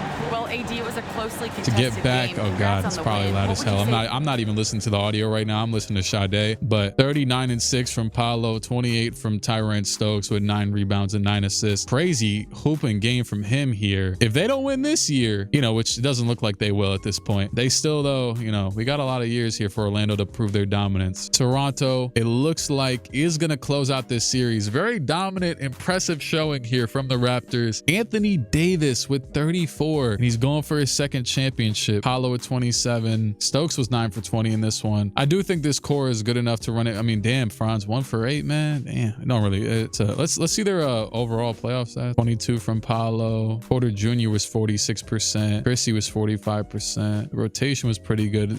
Robinson and Stokes split the starting center time. Doesn't surprise me too much. I decided to look at the regular season analytics, but yeah, Paolo and Franz, and then actually Stokes, which doesn't surprise me, although he's tied with Maxey, were the 3 most valuable player on this team this season in terms of analytics. But Mitchell and Maxey are right there, but I kind of expect them to be in this type of range probably with how this team is built. I think next year this team is we're gonna do the small ball thing for sure and just run Stokes to the center, even though he's 6'7", do what we were doing with Kylie Murray Boyles over there a couple years ago. He also in the game was holding it down against Anthony Davis. He wasn't showing any problems. Now if we played Victor, I'd be scared, but yeah, and I think the rest of the team probably will keep most of them together, but see if they can improve incrementally. Now we just gotta hope for, as Portland is down 3-1, I actually haven't even really been looking at that one, and they came back. Portland comes back, and then we're gonna have a finals repeat. I gotta shout out to them, man. So they were down 3-1 going into game 5, and then flag dropped 47 and lost as they had a dominant overall performance, outing, whatever. Then yet again, Giannis, Scoot, Cason Wallace, and then yet again, Luka, Denny, Giannis, and they are going to the finals. We're gonna run it back. No surprise as to this team being good still, but I mean, damn, you were just down 3-1. I'm gonna leave everything. I'm not gonna do anything for the Blazers in general, but I'm not gonna change anything for the Rockets, Raptors, whatever. Game 1 anyways. 146-130, and the Raptors win 23 from Ryan Rollins to lead their team. The Blazers had a lot of top tier scorers, but kind of, you know, waned off by the bottom of the rotation. Cason Wallace, 23 minutes, just 4 points. A lot of turnovers as well.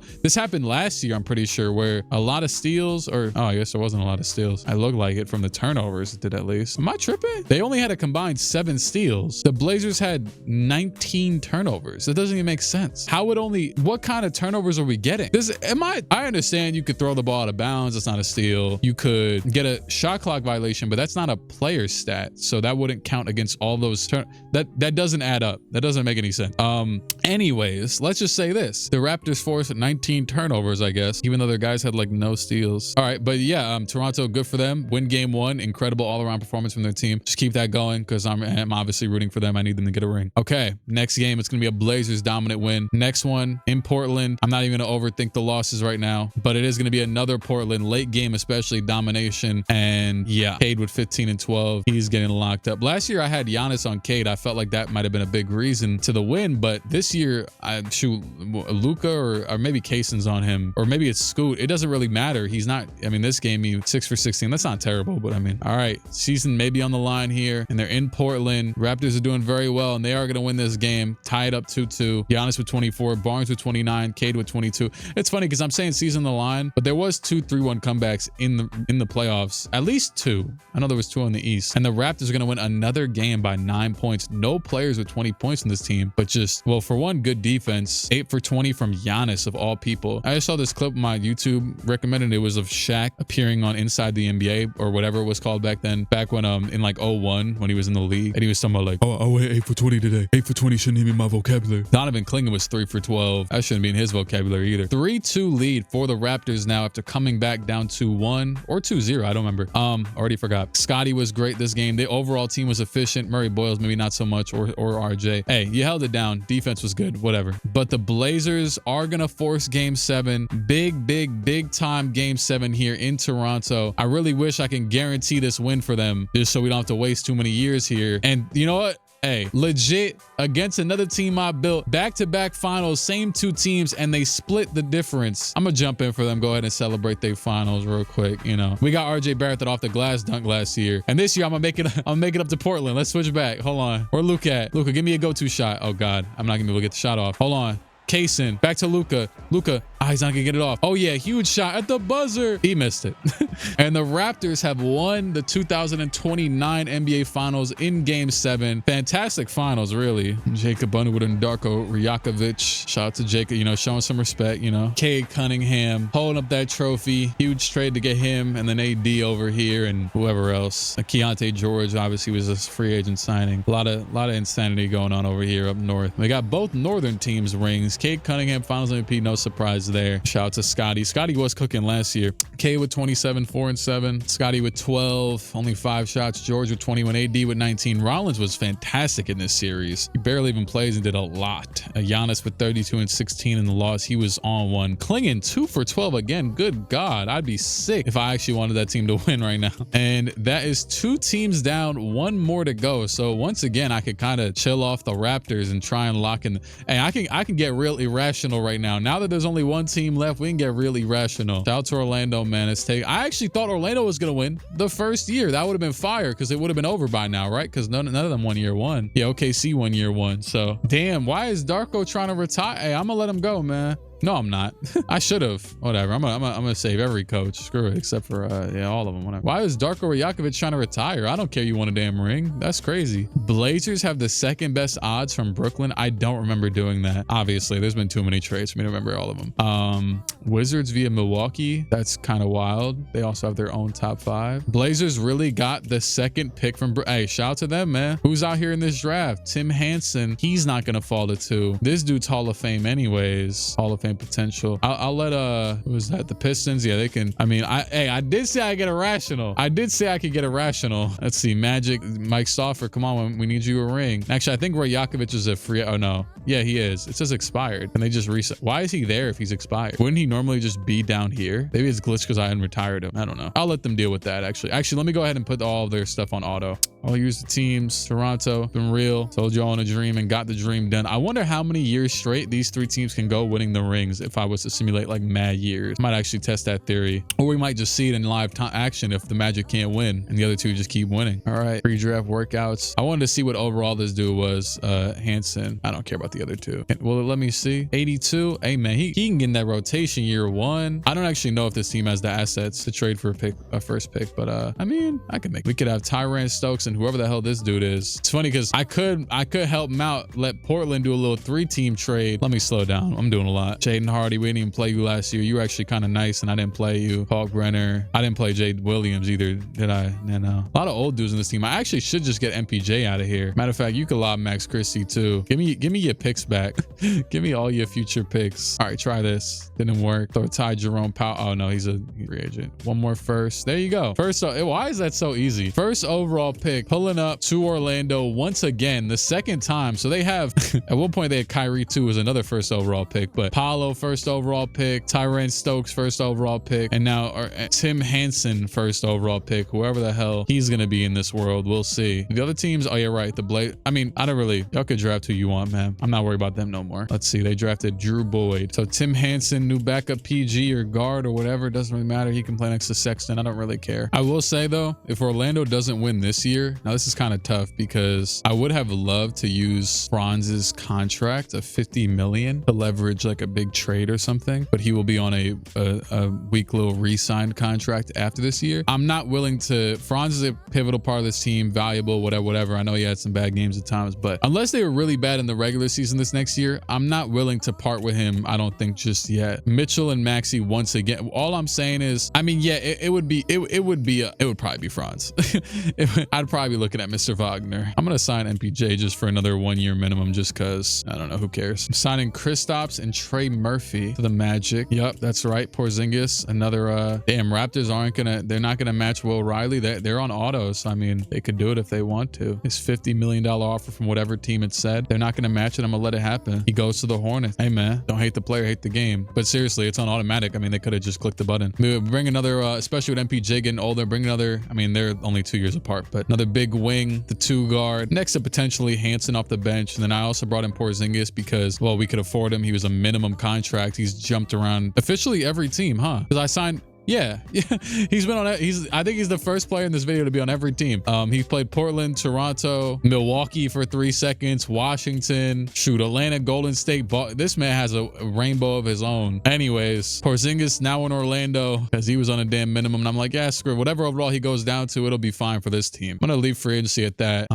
Shout out to, oh my goodness, that dude Guy Thomas. I drafted to the They don't even need Will Riley when this dude just went up by 8 overall. Tyrone Stokes is also a 91. He will obviously be the starting center of this team. Mitchell goes down by, I didn't even think about that. Mitchell, 32 years old, goes down by 2 overalls. Franz goes down by 1 as well. And MPJ goes down by 4. Yeah, he's out of the rotation probably. So we could just do this. We could just put, so I'll just go ahead and put Stokes at center just to, close any confusion. Put Murphy at the 3. And then, yeah, we can just put Colin at the backup 2. There you go. All right, Orlando. Let's see what happens this year, man. We can go ahead and do a 10-man rotation. I like the little double Porzingis Robinson big thing. I'm actually gonna move Porzingis to the 4, his old self. All right, let's see. Orlando, another year, another day, another dollar. So far, 10-6. Not the worst thing in the world, although not the best either, to be fair. This might be the exact scenario I was saying could potentially come about.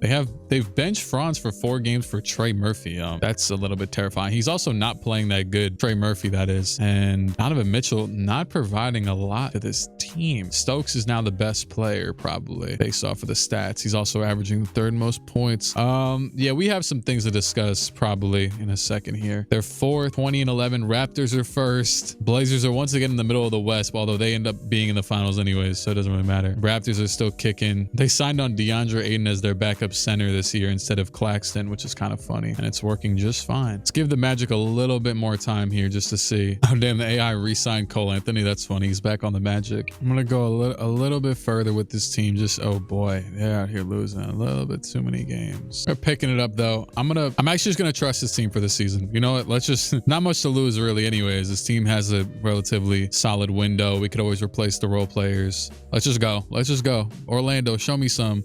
Orlando. Y'all got a damn coalition of young talent. Do what you gotta do, man. Victor MVP, Guy Thomas, rookie of the year. Old buddy that I drafted over there, number 2 overall, Toronto, the MJ clone, as so to speak. Victor, Tonde Yesofu, Jason Tatum, Mitch Johnson, so on and so forth. Giannis makes the first team. Shout out to him. No second teamers and no third teamers. I nearly made an Orlando trade for an all defensive team, dude. I'll let you guess who that would have been. But Orlando's the 4th best team. Toronto's 1 game ahead of them at the 3rd, tied for 2nd best. And the Spurs are the best team in the NBA. They actually let Keldon. Oh yeah, right. I signed Keldon to Portland for years. Now he's back in San Antonio. He's their starting small forward, and yeah, best team in the league over there. Portland's 7th. All right, let's see. Orlando playing Detroit round 1. That's funny because this is the team result of the Cade Cunningham trade. They have Steph Curry off the bench behind Nikola Topic. Oh, I did not mean to simulate the round, but hey, screwed. Every one of these teams won once again. The Knicks, Guy Santos at the 4, along with the same starting other 4. No Josh Hart, but the rest is the same. First 2 are wins. Second 2 are losses. They're down 3-2 to the Knicks. A couple former Knicks on this team, and though maybe a bad luck charm to play the Knicks, Donovan Mitchell. Sorry,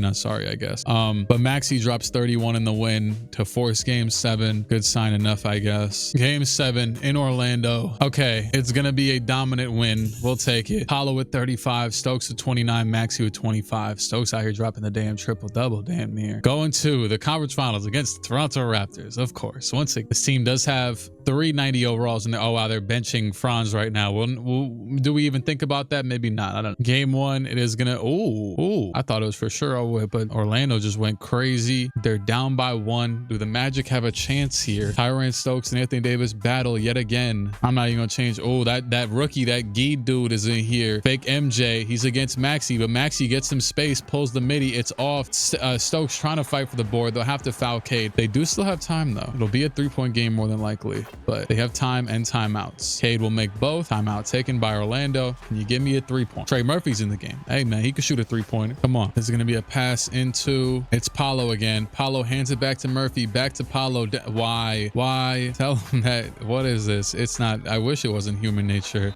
They lose the game. They lose the game. They throw the game. Maxey had 40. This team might.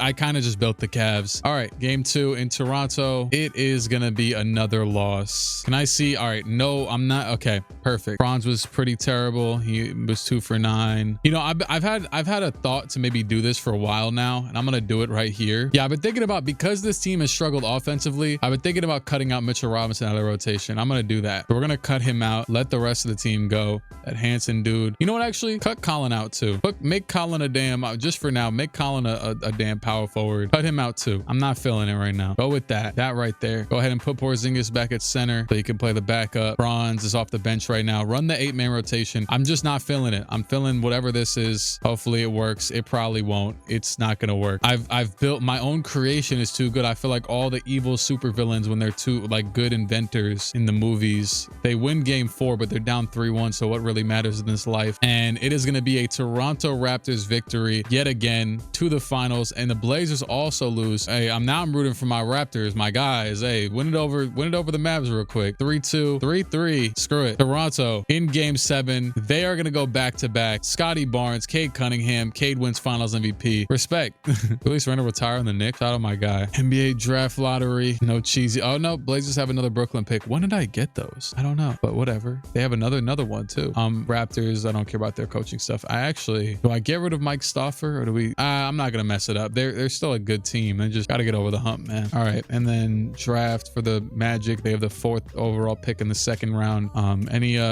Not like it matters for us. Yeah, no good draft players. I'm gonna sim through the draft. I don't care who they draft in the draft. Whatever. I'm saying draft a lot. I think Stokes is up for re-signing. Go ahead and bring Paolo back. And I did say this would probably be the year where we start to break up this team a little bit. And yeah, we could. I'm not gonna bother re-signing Donovan Mitchell because I don't think he makes it back to this team in 3 seconds. Go ahead and put Sexton back at the 2. We are gonna make a very simple move here in trade. I should say Donovan Mitchell. I actually want to keep Mitchell Robinson. Oh yeah, you could take MPJ. There we go. I don't even want that pick if we don't need to. No trade clause. When you get a no trade clause? It's because I gave him a 1 year. I'll give you all a second and another second and another second and another. I'll give you my soul. I don't know. All right, fine. I'll just give Mitchell Robinson. I guess that's fair. They do need a center anyways. Donovan Mitchell, Mitchell Robinson for Alex Sarr and a Warriors pick from whatever year. Alex Sarr has been hooping over here. He has 1 year left with a player option. The Warriors aren't doing anything to accommodate him, or whatever the hell the word is. Accommodate. I think that's it. He has 1 year left. They aren't good. They're out of the playoff picture. And he averaged 26 this year and 27 last year. This is a dude I've looked at and been like, damn, he's hooping, but haven't really had the chance to. Well, I mean, I just didn't think I was gonna be able to in a position to get him. But they want to take Donovan Mitchell and Mitchell Robinson for him. He obviously would probably leave the Warriors in another year anyways. So I'm gonna go ahead and do it. Thank you very much. Don't know how to explain why they look. None of this video makes sense. I low-key was about to bring back Jalen Suggs, and this is funny because I usually bring back players that I can randomly come across. across, but I actually can't because I got to deal with Khalil Ware instead. And usually I'd be like, Jalen Suggs, but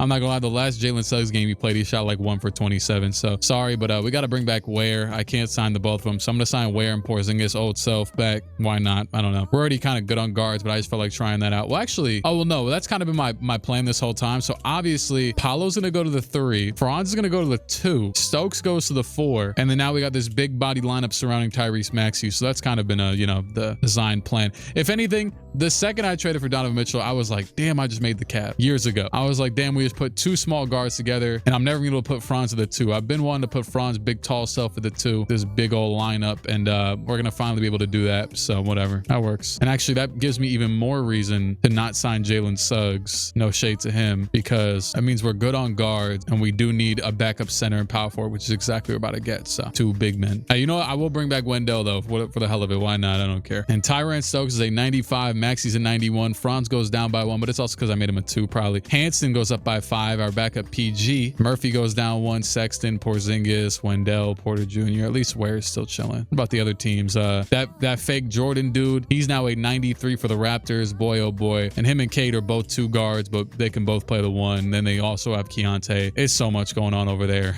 All right, another shot at it. 2031 will be the soonest the Magic can win a championship. Let's hope for the best. Oh, and it's still in an 8-man rotation right now. I didn't even realize. But actually, I don't hate that. They're 9-3 right now. Let's just see how it works for a little bit. They're first in the conference with Ware. It's like Ware, what is it? Ware, Murphy, that dude Hansen, and the 5. Honestly, just ride it out. Let's see. They're currently a game ahead of Toronto. So having to defeat my own team. 28-6 though. That is very successful right now. They also did beat Toronto by 40 points up there, I'm seeing, back on December 14th right here. Beat Toronto by 40 at basically every player in double figures. Tyrann Stokes was 1 point off of a crazy triple-double. And yeah, this team is on one, man. 43-8 at the deadline. 6 games ahead of the Raptors this year. Best team in the league, I would imagine. Yeah, Toronto's second best, so they're the best team in the NBA by far. Maxey's leading the way at 24 a game. Tyrann Stokes at 22. Banchero at 22. Sarr at 20. Franz at 19. Hansen off the bench at 13. Then your little 8-man rotations rounded out with these 2. They're all cooking, obviously. I mean, if it's 8-man rotations, everyone's got to be good. So yeah,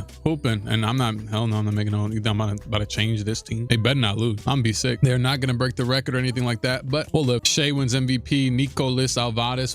This dude was drafted like 6 years ago. DeJounte 6-man. Victor DPOI. Yada, yada, bada bing. Stauffer. Norm Cage. Doc Rivers. Man, Magic. Tyrann Stokes. All-NBA first team for the Magic. 21, 12, and 7 a game with a steal and 2 blocks. He's the only Magic player I'm seeing up here. And I actually don't think a player from, well, probably, yeah, Luka made it. Giannis did not this year, but nonetheless, shout out to those 2 teams. First round, Portland's a 3rd seed. Orlando's 1, Toronto 2, obviously in opposite conferences. Orlando already lost 2 games to Boston. That's a bit terrifying, but hopefully it ends. Okay, cool. I mean, they won the series, and Toronto actually lost this year. After winning the championship last year, they actually come back this year and they lose. And I mean, it was the same-ish lineup. They had DeAndre Ayton. Now AD's still out here. He's an 86. He's obviously their starting center. But they lost. And actually, it looks like Cade Cunningham got benched for a lot of the season and a little bit of the playoffs too, because him and old buddy are both at 2. I mean, they got George as well. So I mean, yeah. Anyways, let's just continue playing Chicago. They lose another game, Orlando, that is 3-1, 3-2, and Portland's in the conference finals again. So they're just on one. And Orlando's going to make it back to the conference finals once again, playing against Philly, who they took Maxey from, and Jace Richardson, Cam Boozer, and Joel Orville. Was Boozer there the whole time? And his VJ Edgecomb's gone. Boozer was a signee, so he came over from Memphis. Rob Sims. All right, great. Fantastic. We should win the hell out of this series. This series should be no contest. Thank you very much. Like, there's just not, were these games close? 11, 3, 50, and like 40. Yeah, close enough. And Memphis, funnily enough, who it said Cam Boozer just left them. They're in the finals. Ja Morant, Austin Reeves, Jalen Wells, Jeremy Sohan, and Zach Edey. So it's relatively a pretty similar Memphis squad. Gigi Jackson's still here. Bryce Sensabaugh is here now. And this, I mean, this should be a walk in the park logistically. But they did just beat Portland, and Portland's insane. This is crazy. For this team to beat Portland is kind of crazy. But they're not bad though. They're not bad. But Magic, with all these wins you guys had this year, come on, man. Let's see it. 143, 115, game 1, easy win. Paolo with 34 to lead the way. You had 3 other players in 20+ points as well. Next game in Orlando, it is going to be a loss by 9 points. Paolo with 42. With 27 and 42 minutes leading the way. I think Stokes probably that was with a triple-double. Oh boy, they're trying to sell this next game, but a crazy fourth quarter leaves it to a 2-point game. Just a couple minutes to go. This dude that we drafted, the PG Hansen, he's in the game right now against their auto-generated point guard, whoever the hell that is. That's in for Jaws over there, actually. Hansen is going to give it down to Stokes against GG Jackson. They're not going to double or anything. He will fade a little Dirk-looking fade, I want to say, but I could be wrong. Shout out to, I know this video is about to be over because we about to win this ring. I'm manifesting it. So I was starting up my PlayStation. You know, this ain't the PlayStation 3. That's off by Sensabaugh. And pass up to Franz. Franz break all the way. What is he doing? I don't know. Him and the big were right there wide open. Franz, at least we got a little layup. Him and Sar were wide open. I was starting up my PlayStation just now. You know, I would do these videos on the PC, but because I was like, all right, but I'm about to get to, you know, gaming once I'm actually, you know, this funnily enough, this worked. But Franz, you know, it's funny actually. I'll explain I saw him take that Dirk fade and made me want to play some rec. But I will say though, this game aside, I have been playing this game right here, that Lego, you know what I'm saying? They be cooking with that. Whatever they put some crack in that game. I'm only like a little bit into it, but I really like the beginning where Bruce Wayne is so happy. He's like, wow, my family, I love my mom and dad. And you already know what's going to happen. His family gets made into Lego bricks. GG Jackson for 3. That's off. Rebound by Paolo. And it'll be a 2-1 series lead for Orlando. They win by 28-11-1 from Stokes, 27 from Maxi, 20 from Franz. The next game, okay, they were just down by like 8, but another big fourth quarter to bring it back close here. And you would think this team would get more tired by this point, but the opposite's happening. And they have a chance to go up 3-1. So we're going to try and take that opportunity here. I feel like the matchups are probably good regardless with this team. I mean, the worst defensive player in the starting 5 is Tyrese Maxey. So it doesn't really, you know, kind of fine with that. Hansen, though, is in the game right now. He'll give it to Franz against Ja Morant, and it'll go back to Stokes for the 3. His jumper is really ugly, but that's okay. I mean, we'll just get a stop, you know, and don't let them score ever again. GG Jackson on the ball, pass over to Sensabaugh, pass to Ja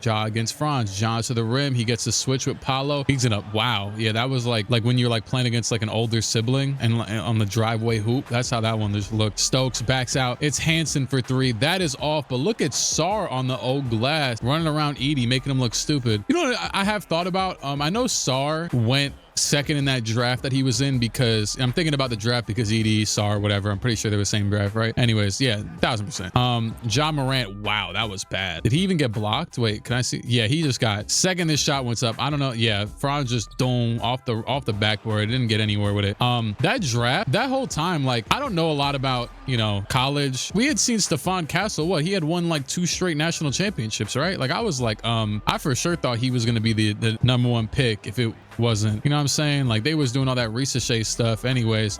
Ricochet might still be a good player though. Obviously they didn't have no leash for him in the playoffs this year, but whatever, maybe on another team or something or whatever. I don't know. He's got the framework for it. He just won't be that good. Step back. That was a good move by Sensabaugh to cut it to 1. They might not foul because they have a timeout and they're only down by 1. Passing to Maxi stops, goes to the, okay, they're not fouling. We're gonna see Maxi if he can get a bucket on Ja here. It looks like I would really try and move this ball elsewhere with the height advantage, of course, or at least set a screen. My goodness. But Maxi's just gonna go at him and pump fake back out. It's gonna be Sar for he turned around. This man Sar just took the game-winning 3 potentially for the finals. I mean, we're gonna have to close it out, but this man Sar, give him the key to the city. I don't know if he really wants it. What's there doing all? I'm just playing. Y'all got Disney or whatever else. I don't know. Probably got some water out there. You know, some trees, shrubbery. You know, I've never been much more shocked in my life than the one time I went to Florida, to Miami, and I was in the plane going over that area and saw all like that marsh land, like all that land that's like desolate with like no people,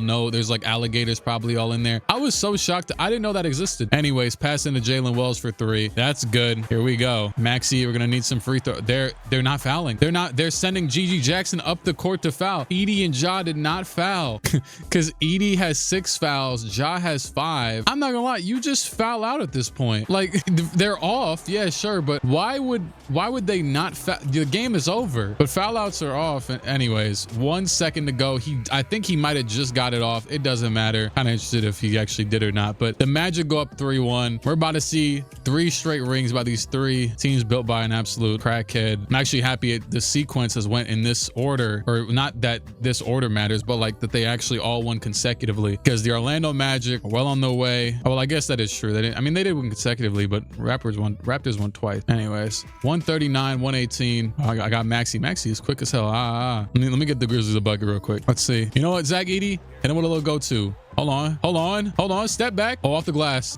Jeremy Sohan. Where's Ja? Demetrius. Back to him. Ja, show him what you got. Oh my goodness. He don't got nothing. Orlando, NBA champions, 4-1 over the weirdly placed Memphis Grizzlies in the finals. Memphis, shout out to y'all, man. Appreciate the little, donation. Michael Stauffer, I trusted you, kid. I don't know why I'm calling you a kid. You're definitely a very grown man. I've noticed sometimes when I talk to people, I still refer to people my age as kid. Yeah, you know what? Maybe I was destined for this life. Paulo Banchero, I think he's the first player that was actually, because Cade won finals MVP I think twice, and then it was definitely Luka or Giannis, so he's the first player actually on his team to win the finals MVP from the jump, longest tenured, all that. Paulo with 39, 12 and 12 to close the one out. I bet that helped. Tyrese with 27, Stokes with 27, Franz with 19. Actually, that is impressive because Tyrann Stokes was the one that was on the All-NBA team. All-NBA first, I think. Already forgot, but whatever. So yeah, they get their championship. The Orlando Magic, your 2031 NBA champions. Paulo 29, 10 and 8 a game with 2 steals and a block. Stokes averaged 23, 11 and 6 with a steal and 2 blocks. Tyrese Maxey averaged 23, Franz 19, and so on and so forth. Here's the finals, everything. It's been real.